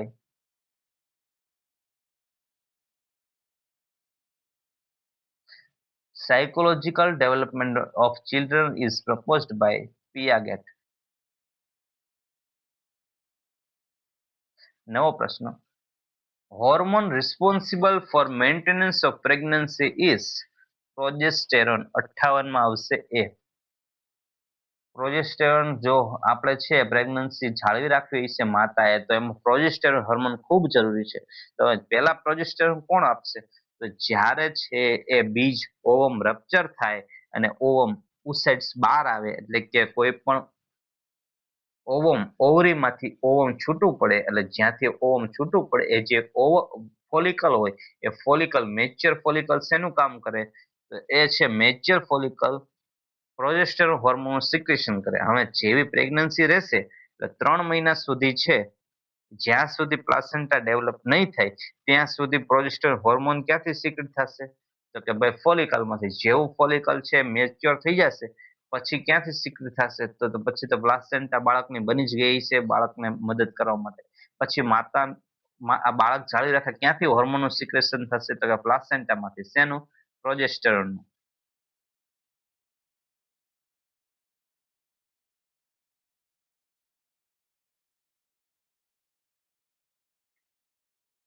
નવો પ્રશ્ન, an expected change in hematological system that occur during the second trimester of the pregnancy is. હવે એમ કહે છે કે બીજા ટ્રાઇમેસ્ટરમાં સેકન્ડ ટ્રાઇમેસ્ટરમાં હિમેટોલોજીકલ સિસ્ટમમાં શું ફેરફાર થશે? તો decrease in sedimentation rate, increase blood volume, increase haematocrit, decrease in WBC. તેનો સાચો જવાબ છે ઇન્ક્રીઝ બ્લડ વોલ્યુમ. જ્યારે છે એ બાળક જેમ જેમ મોટું થશે એટલે બાળકને પણ લોહી પહોંચાડવું પડશે, બાળકને પણ પોષણ પૂરું પાડવું પડશે, બાળકને પણ ઓક્સિજન પૂરો પાડવો પડશે. એટલે શું થશે? તો કે શરીરમાં તમારે લોહીનું પ્રમાણ વધશે. જેટલું લોહી હોય એની કરતા લોહીનું પ્રમાણ વધશે. ધારો કે અમથું 5 લીટર લોહી હોય તો પ્રેગ્નન્સીમાં 1.5-2 લીટર વધી જશે, 7 લીટર લોહી થશે. એટલે લોહીનું પ્રમાણ વધશે, એને કહેવાય બ્લડ વોલ્યુમ ઇન્ક્રીઝ. હવે હિમેટોક્રિટ વેલ્યુ હોય ને ડિક્રીઝ થશે. હિમેટોક્રિટ વેલ્યુ એટલે શું? તો કે ભાઈ લોહીની ટકાની બધું આપણે ગણીએ ને આરબીસી ની સંખ્યા, એ બધું હિમેટોક્રિટ વેલ્યુ હોય ને એ બધી ડાઉન થશે, વધશે નહીં ઘટશે. અહીંયા શું કીધું? ઇન્ક્રીઝ ઇન હિમેટોક્રિટ, ના ડિક્રીઝ ઇન હિમેટોક્રિટ. હિમેટોક્રિટની વેલ્યુ ઘટશે કારણ કે લોહીનું પ્રમાણ વધ્યું છે. પહેલા જેટલું લોહી હતું, ધારો કે એક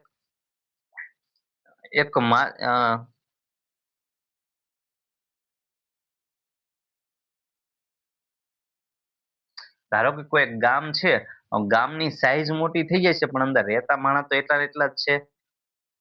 તો આપણે શું કહીશું? આવડું મોટું ગામ ને આટલા જ રહે છે. પણ પેલા રહેતા હતા એ ગામમાં એટલા જ લોકો રહેતા હતા, પણ ત્યારે એ ગામ બરોબર લાગતું હતું. પણ જેવું ધારો કે ગામની આજુબાજુ છે ગામનો વધારો થઈ જશે અને લોકો તો એટલા જ રહેવાના છે, તો આપણે એમ કહીએ ને કે આવડું મોટું ગામ ને આટલા જ લોકો રહે છે ને, કે વસ્તી તો એટલી એટલી હતી પણ ગામ મોટું થઈ ગયું.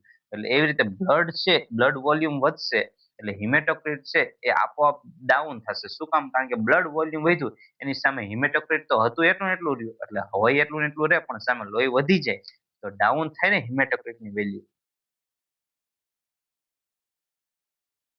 First appearing teeth in child is incisor. બાળકમાં પેલા કયા દાંત જોવા મળે? તો બાળકમાં પેલા સૌથી નીચેના દાંત જોવા મળે, બરોબર વચ્ચેની સાઈડ. આપણે મોઢામાં જોઈએ ને તો તમે જોજો બાળક નીચે બે દાંત દેખાતા હોય, એ બે દાંત છે ને સૌથી પહેલા આવે. મોટા ભાગના બાળકોમાં એ દાંત છે સૌથી પહેલા આવે, એને શું કહેવાય? ઇન્સિઝર દાંત, લોઅર સેન્ટ્રલ ઇન્સિઝર દાંત.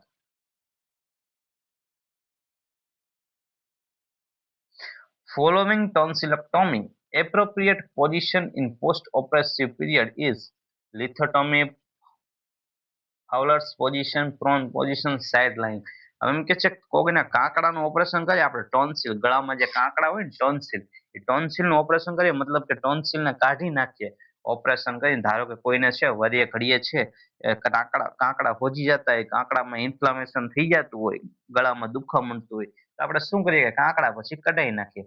ટોન્સિલાઇટિસ, કાંકડા કાઢી અને શું કહે? ટોન્સિલાઇટિસ. જો ભાઈ ઇક્ટોમી આવ્યું, એક્ટોમી એટલે કાંઈ પણ શરીરમાંથી જે ભાગ કાઢી નાખો ને કાયમ માટે, એને કહે એક્ટોમી. જો આપણે એપેન્ડિક્સ ને બહાર કાઢી નાખીને કાયમ માટે, તેને કહે એપેન્ડિસેક્ટોમી. ટોન્સિલ ને કાઢી નાખીને એને કહે ટોન્સિલેક્ટોમી. એટલે એક્ટોમી જેમાં આવે ને, મતલબ કાયમ માટે આપણે કઈક વસ્તુ બહાર કાઢી નાખીએ છીએ.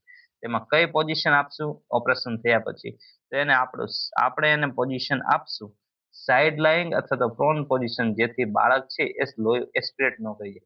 ધારો કે ટોન્સિલ આપણે કાઢ્યા હોય, ત્યાંથી કદાચ જરી જરી લોહી નીકળે, તો એ પછી લોહી તો બાળક છે એસ્પિરેટ કરી જાય ઓપરેશન પછી તરત. હવે ઓપરેશન એસ્પિરેટ ન કરી જાય, એ ગળામાં એના શ્વાસનળીમાં ન ઉતરી જાય, એટલે આપણે શું કરે? તેને સાઈડમાં સુવાડ દે, એટલે પ્રોન પોઝિશન આપી તો સાઈડમાં સુવાડ દે,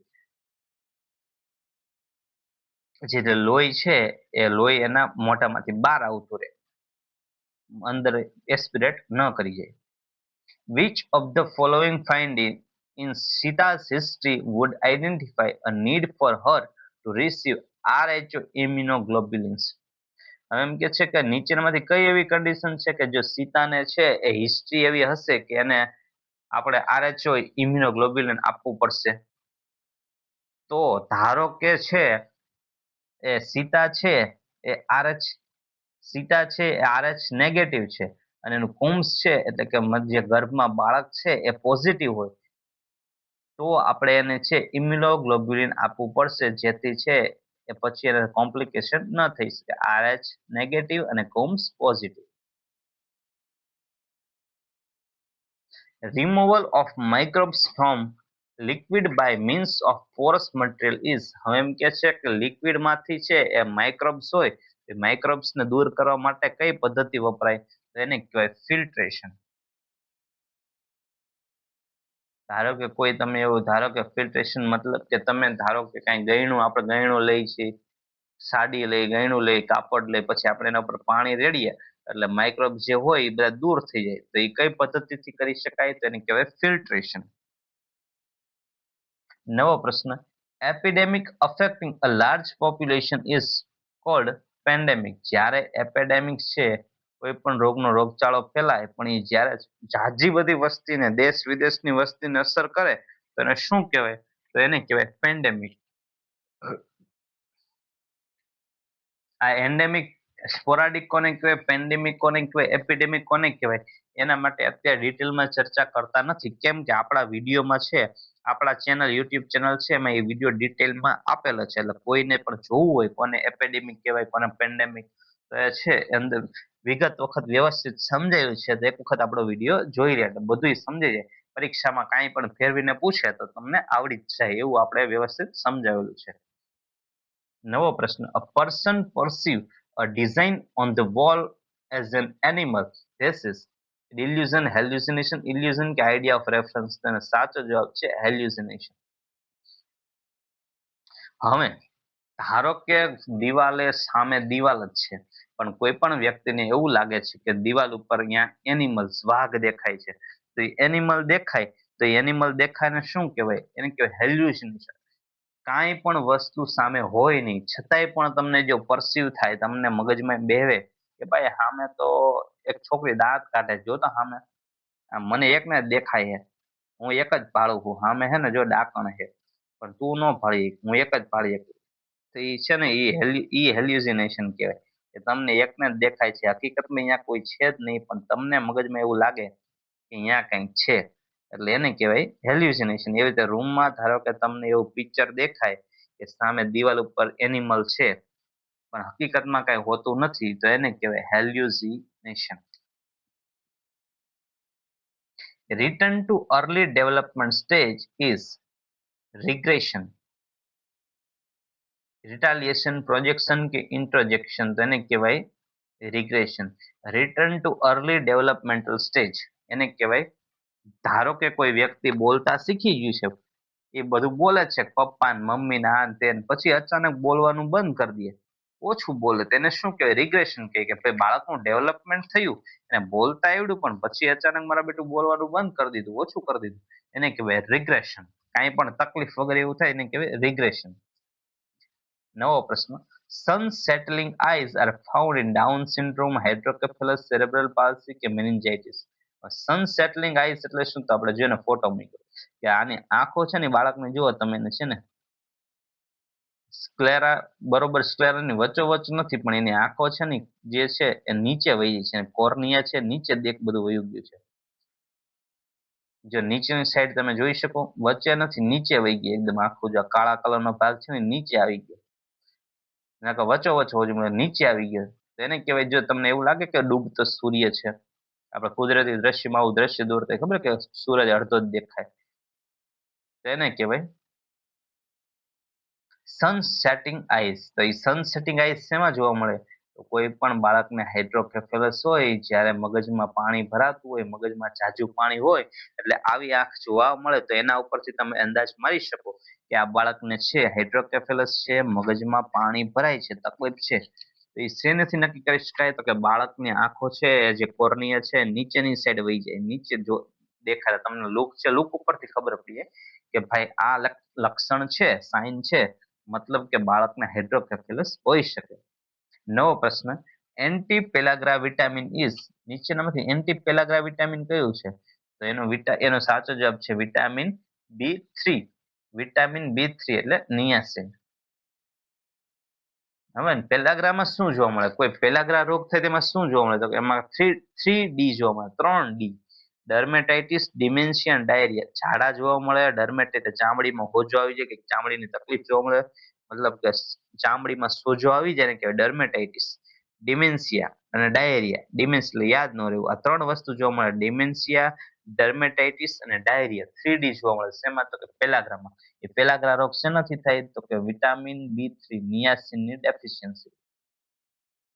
હવે નિયાસિન તમારા શરીરમાં પૂરતા પ્રમાણમાં હોય તો તમને એ વસ્તુ ન થાય, એટલે શું કીધું કે anti pellagra vitamin. Most sensitive index of health of community is infant mortality rate. ધારો કે બાળક છે એ કેટલા મરે છે, ઇન્ફન્ટ એટલે 1 વર્ષ સુધીના બાળકને આપણે ઇન્ફન્ટ કહી, તો ઇન્ફન્ટ કેટલા મરે છે, ઇન્ફન્ટ મોર્ટાલિટી કેટલા મરે છે, એના ઉપરથી આપણે કોમ્યુનિટીમાં હેલ્થ કેવી છે એનો અંદાજ લગાવી શકીએ. ધારો કે માતાને સારું ખાવા મળે છે, સારી જગ્યાએ ડિલિવરી થાય છે, હોસ્પિટલમાં વ્યવસ્થિત ડિલિવરી થતી હોય, માતાને જો પ્રેગ્નન્સીમાં સારું ખાવાનું મળતું હોય, તો બાળક છે એ હેલ્ધી બને. એવું ન થાય કે બાળક છે મૃત્યુ થઈ, જન્મતા જ બાળકનું મૃત્યુ છે. શું કામ?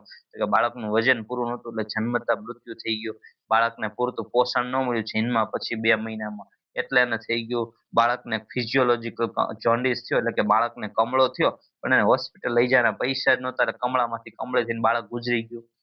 તો જો આવું બધું વ્યક્તિની જો દેશમાં હેલ્થ જો દેશમાં છે એ બધું સુખી સંપન્ન હશે, બધું સારું હશે, તો શું થશે? કોઈ બાળકને કમળો થશે તો બાળક માતા છે બાળકને તરત હોસ્પિટલ લઈ જશે, હોસ્પિટલ લઈ જાય દાખલ કરશે તો તરત સારું થઈ જશે. ધારો કે બાળક માંદું જ નહીં પડે, તો એના ઉપરથી નક્કી થશે કે હેલ્થની કન્ડિશન કોમ્યુનિટીમાં કેવી છે, કોમ્યુનિટીમાં હેલ્થની કન્ડિશન સારી છે, ખરાબ છે કે શું છે. તો એ શેના ઉપરથી નક્કી થાય? તો ઇન્ફન્ટ મોર્ટાલિટી રેટ ઉપરથી. The recommended maximum noise level for human being is 50 dB. 50 dB છે રિકમેન્ડેડ છે શેના માટે? તો કે આટલું ભાઈ સેફ લેવલ છે. પછી તમે ડીજે માં આખો દી ડીજે માં ઉભા રહો તો કાનમાં બહેરાશ આવી જાય, ડીજે માં 2-4 કલાક નાચો તો ચાલે, પણ પછી એક ધારા નાચ કરો તો કાનમાં બહેરાશ આવી જાય, કારણ કે બહુ એનું છે અવાજ હોય. વર્લ્ડ નો tobacco day is observe on 5 June 10 August 7 April કે 31 મે? તો ક્યારે હોય વર્લ્ડ નો ટોબેકો ડે? તો કે 31 મે. ગુજરાતમાં બહુ કેન્સર જોવા મળે છે, મોઢાના કેન્સર. તો માવા ન ખાઓ, કારણ કે માવામાં તમાકુ હોય, બીડી ન પીવો તો સારું. જેથી છે એ આ વર્લ્ડ નો ટોબેકો ડે ઉજવવાની કઈ જરૂર પડે નહીં.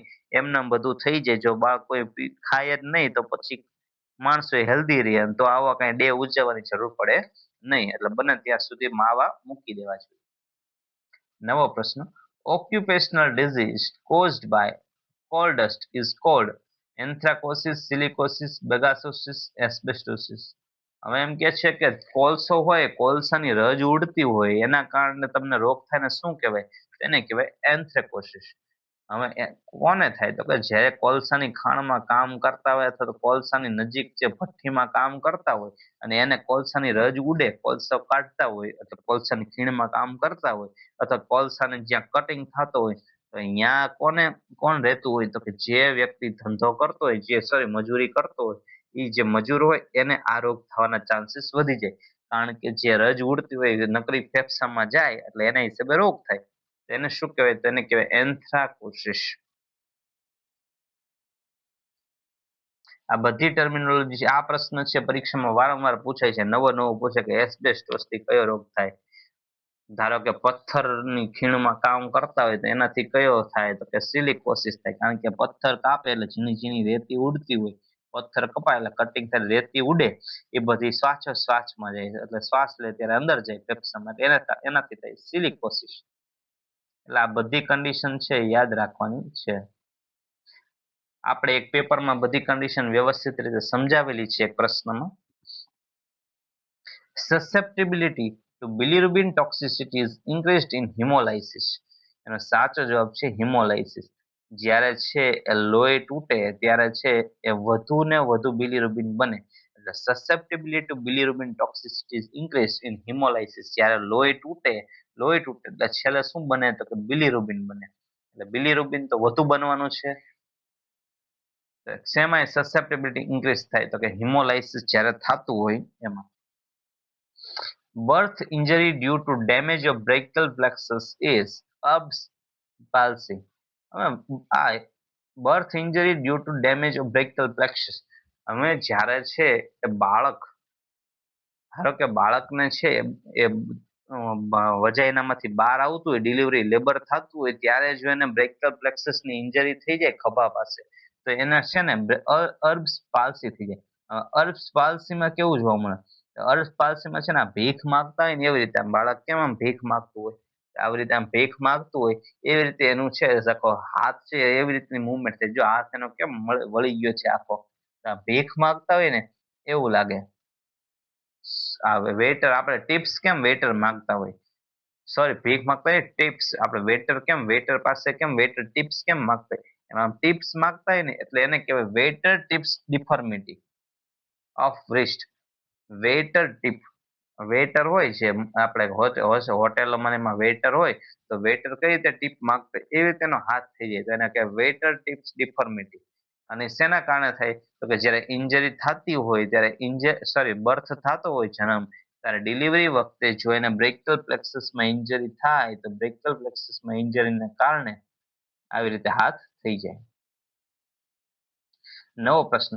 Urethral meatus is on the penis dorsal surface. Urethral meatus is on the penile dorsal surface is paraphimosis, phimosis, hypospadias, epispadiasis અથવા એપિસ્પાડિયસ. હવે શું કહેવા માંગે છે? તો આ બીજો પેટા પર સમજીએ. ધારો કે કોઈ પણ બાળક છે કે કોઈ પણ વ્યક્તિ છે એને આ છે પેનિસ છે. પેનિસમાંથી મૂત્રમાર્ગ છે ક્યાં હોવો જોઈએ? તો મૂત્રમાર્ગ છે ડાયરેક્ટ નીચે ખુલવો જોઈએ. પણ ઘણી વખત કોકને કેવું થાય કે આ મૂત્રમાર્ગ છે ને એ પેનિસના છેક સેન્ટરમાં નીચે ન ખુલે, એની જગ્યાએ છે અહીંયા છે ને પેશાબનો માર્ગ ખુલી જાય. તેને શું કહેવાય? તો એને કહેવાય એપિસ્પાડિયાસ. આને શું કહેવાય? તો કે એપિસ્પાડિયા. જો આ છે વચ્ચે ન ખુલે, એની જગ્યાએ ઉપરની સાઈડ ખુલી જાય એને કહેવાય એપિસ્પાડિયા. નીચેની સાઈડ કે ઉપરની સાઈડ ખુલે બીજી જગ્યાએ મતલબ ખુલે એને કહેવાય એપિસ્પાડિયાસ. એટલે જો પછી ઓપરેશન કરીને છે એ વ્યવસ્થિત હરખું કરવું પડે. આ ફોટો છે એ ઓપરેશનનો છે કે ઓપરેશનથી આ વ્યવસ્થિત આખું કરે છે કે જેથી કરીને બાળકને છે એ આવી રીતે પેશાબ ન ઉતરે અને વ્યવસ્થિત પેશાબ ઉતરે.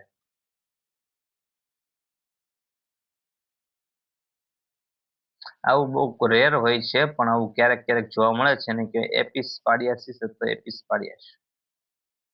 Urethral meatus is on the penile dorsal surface. Brown splint is used for fracture of lower limb.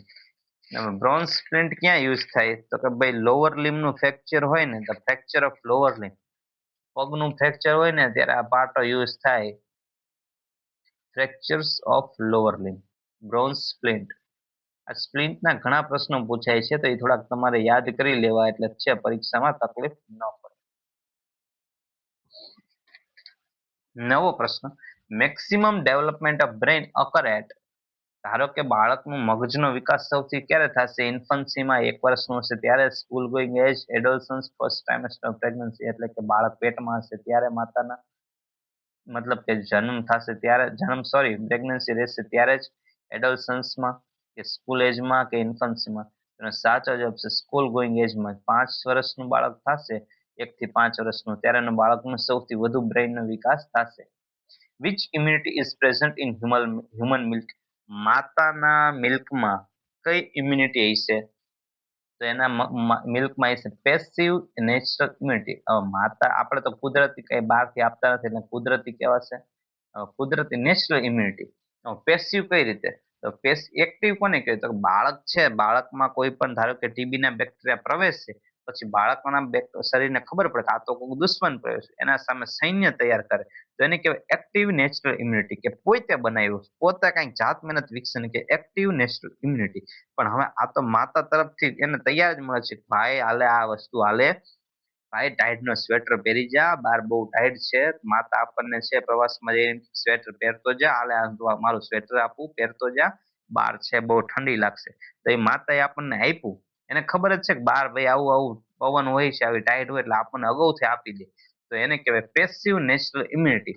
પણ ધારો કે આપણે બહાર પ્રવાસમાં જાય ને પછી ઠરી જાય ને પછી આપણે સિમલાથી જેકેટ લઈ તો એને કહેવાય એક્ટિવ નેચરલ ઇમ્યુનિટી. પણ ધારો કે આપણને માતા આપે જ તે બહાર આવી આવી તકલીફ પડશે, આ લેતો જાય એટલે તને તકલીફ ન પડે, એને કહેવાય પેસિવ નેચરલ ઇમ્યુનિટી. આઈજીજી ઇમ્યુનોગ્લોબ્યુલિન જી છે એ માતાના મિલ્કમાં હોય એટલે એને શું થાય કે માતા તરફથી જ આપણને મળે એટલે પછી એ રોગો સામે ફાઇટ કરી શકે, એટલે એને કહેવાય પેસિવ નેચરલ ઇમ્યુનિટી. ક્યાંથી મળશે તો કે માતાના મિલ્કમાંથી. During the adolescence psychological development focus on becoming industrious, achieving intimacy, establishing an identity કે developing initiative. તેનો સાચો જવાબ છે ઓપ્શન ડી, એસ્ટાબ્લિશિંગ આઈડેન્ટિટી, પોતાની કંઈક આઈડેન્ટિટી બનાવી છે એડોલસન્સમાં, તરુણાવસ્થામાં. Most common assessment finding in child with ulcerative colitis is abdominal distension, anal fissure, intense abdominal cramp. બહુ પેટમાં દુખશે, પેટ બહુ મોટું થઈ જશે કે એનાલ ફિશર એટલે કે એનાલ ઓપનિંગ પાસે ફિશર ફિશર એટલે ચીરા પડશે કે પ્રોફ્યુસ ડાયરિયા, બહુ ડાયરિયા થઈ જશે. એનો સાચો જવાબ છે પ્રોફ્યુસ ડાયરિયા, ઝાડા થઈ જશે. શેમાં? અલ્સરેટિવ કોલાઇટિસમાં બાળકને. Renewable integration in India 2021 report is published by which organization? તેનો સાચો જવાબ છે NITI Aayog. Ministry of Youth Affairs and Sports recently changed the name of Khel Ratna Arjun Award to Arjun Khel Ratna Rajiv Gandhi Khel Ratna award. એનું નામ શું ફેરવી નાખ્યું? તેનું ફેરવી નાખ્યું major Dhyan Chand Khel Ratna award. The government of India in 2022 confirmed the Padma Shri award in the field of medicine to a doctor and social works of Gujarat state is Dr. Lata Desai.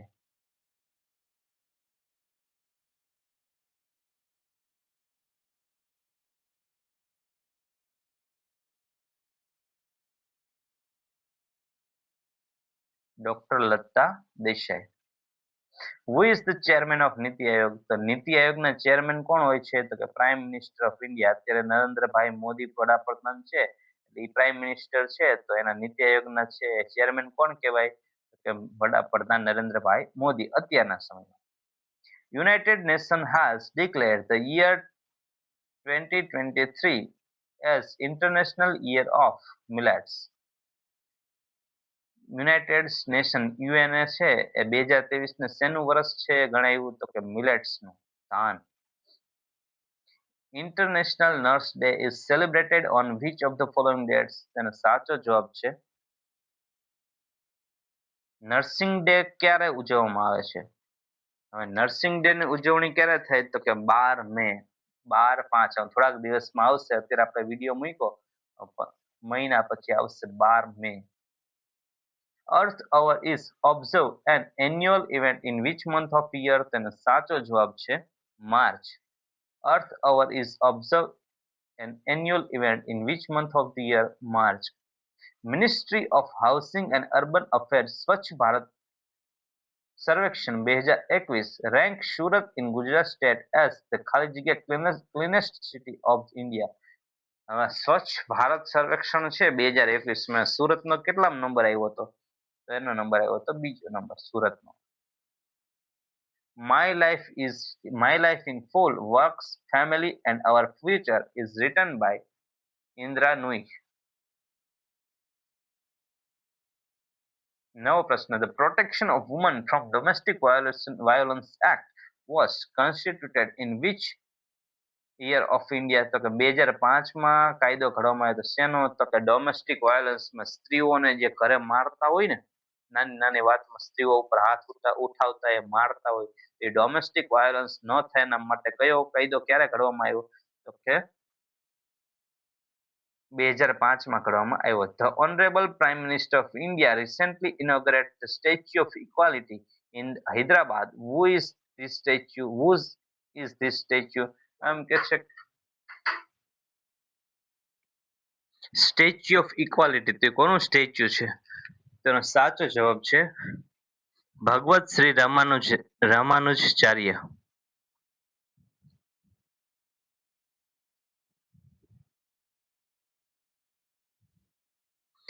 ભગવત શ્રી રામાનુજાચાર્ય. હવે નવો પ્રશ્ન. In which city were the winter Olympic 2022 organized? તેનો સાચો જવાબ છે Beijing. નવો પ્રશ્ન.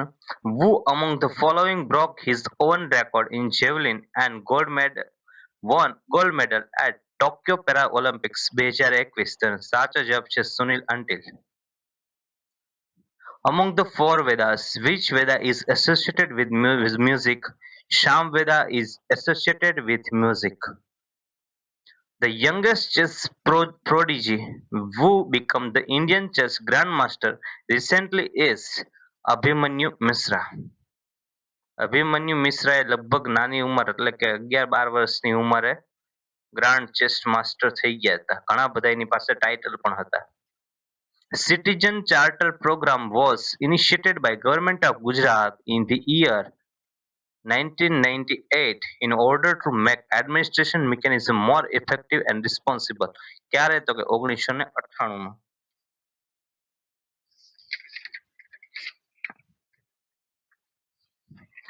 In case of absconding patient in night duty, a responsibility of nurse is to inform the matter immediately to security office, nursing shift supervisor, nursing superintendent કે medical superintendent. હવે જ્યારે તમારે એવું થશે કે તમારે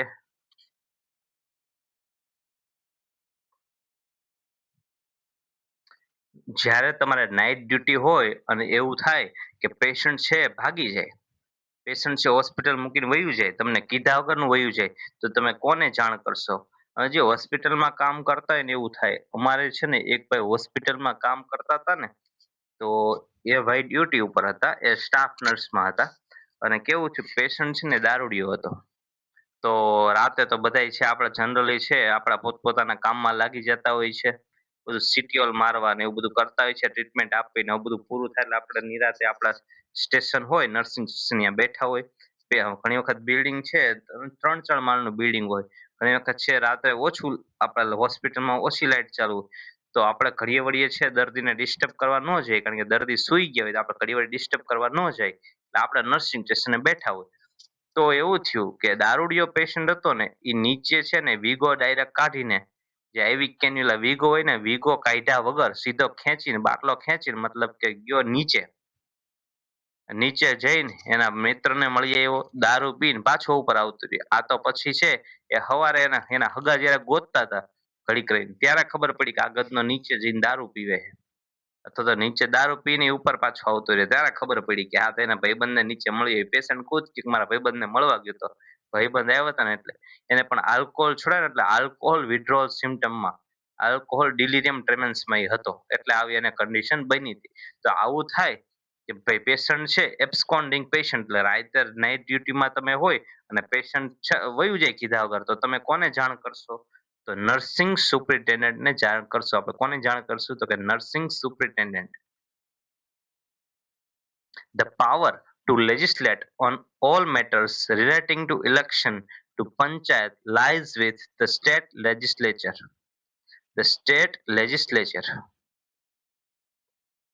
According to Indian Nursing Counseling, the nurse-patient ratio in intensive care unit ICU should be maintained at, એમ કે છે કે according to nursing, Indian nursing council છે, ઇન્ડિયન નર્સિંગ કાઉન્સિલ છે એના પ્રમાણે પેશન્ટ અને નર્સનો રેશિયો કેટલો હોવો જોઈએ, હોસ્પિટલમાં કેટલા આઈસીયુમાં કેટલી નર્સ હોય અને કેટલા પેશન્ટ હોવા જોઈએ, તો કે 1:1. ધારો કે એક પેશન્ટ હોય તો એક નર્સ, અને ધારો કે રૂમમાં 10 આઈસીયુમાં 10 બેડ છે ને 10 પેશન્ટ છે તો કેટલી નર્સ હોવી જોઈએ, તો કે 10 નર્સ હોવી જોઈએ.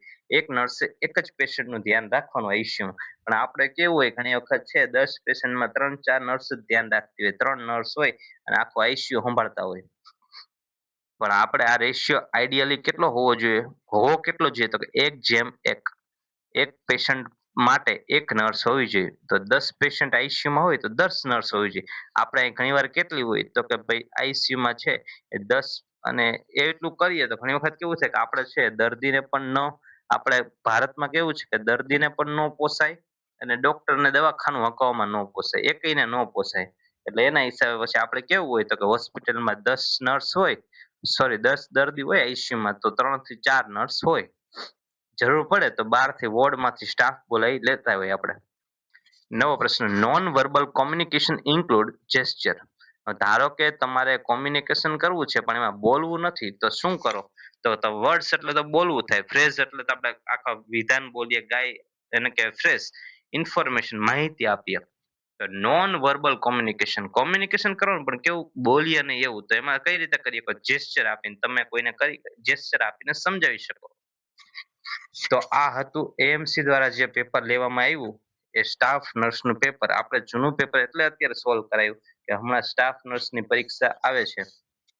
તો જો આપણો વિડીયો ગમ્યો હોય તો લાઈક કરો, શેર કરો, સબસ્ક્રાઇબ કરો. કોઈને કાંઈ તકલીફ હોય તો કોમેન્ટ કરો, કાંઈ મારી ભૂલ થતી હોય તો કોમેન્ટ કરો, અને તમારા મિત્રોને શેર કરતા રહો અને સબસ્ક્રાઇબ કરતા રહો ચેનલ.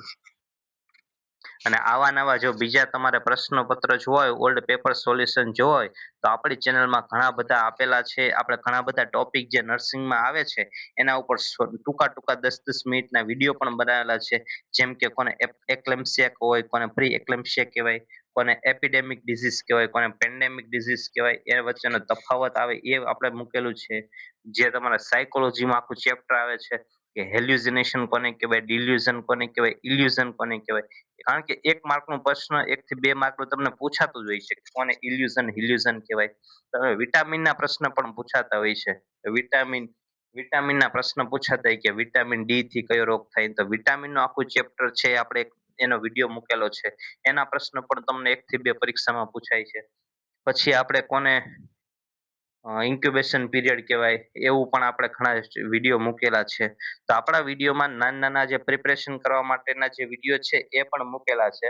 તો તમારે બધાને જોતા રહેવા વિનંતી, જેથી છે એ તમને એમાંથી પણ મદદ મળે અને પરીક્ષામાં પૂછાઈ શકે એવું બધું આપણે મટીરિયલ મૂકેલું છે. તો આપણા વિડીયો જોતા રહો. જેથી તમને પણ હેલ્પફુલ થાય. તો થેન્ક યુ સો મચ, બધાને જય માતાજી.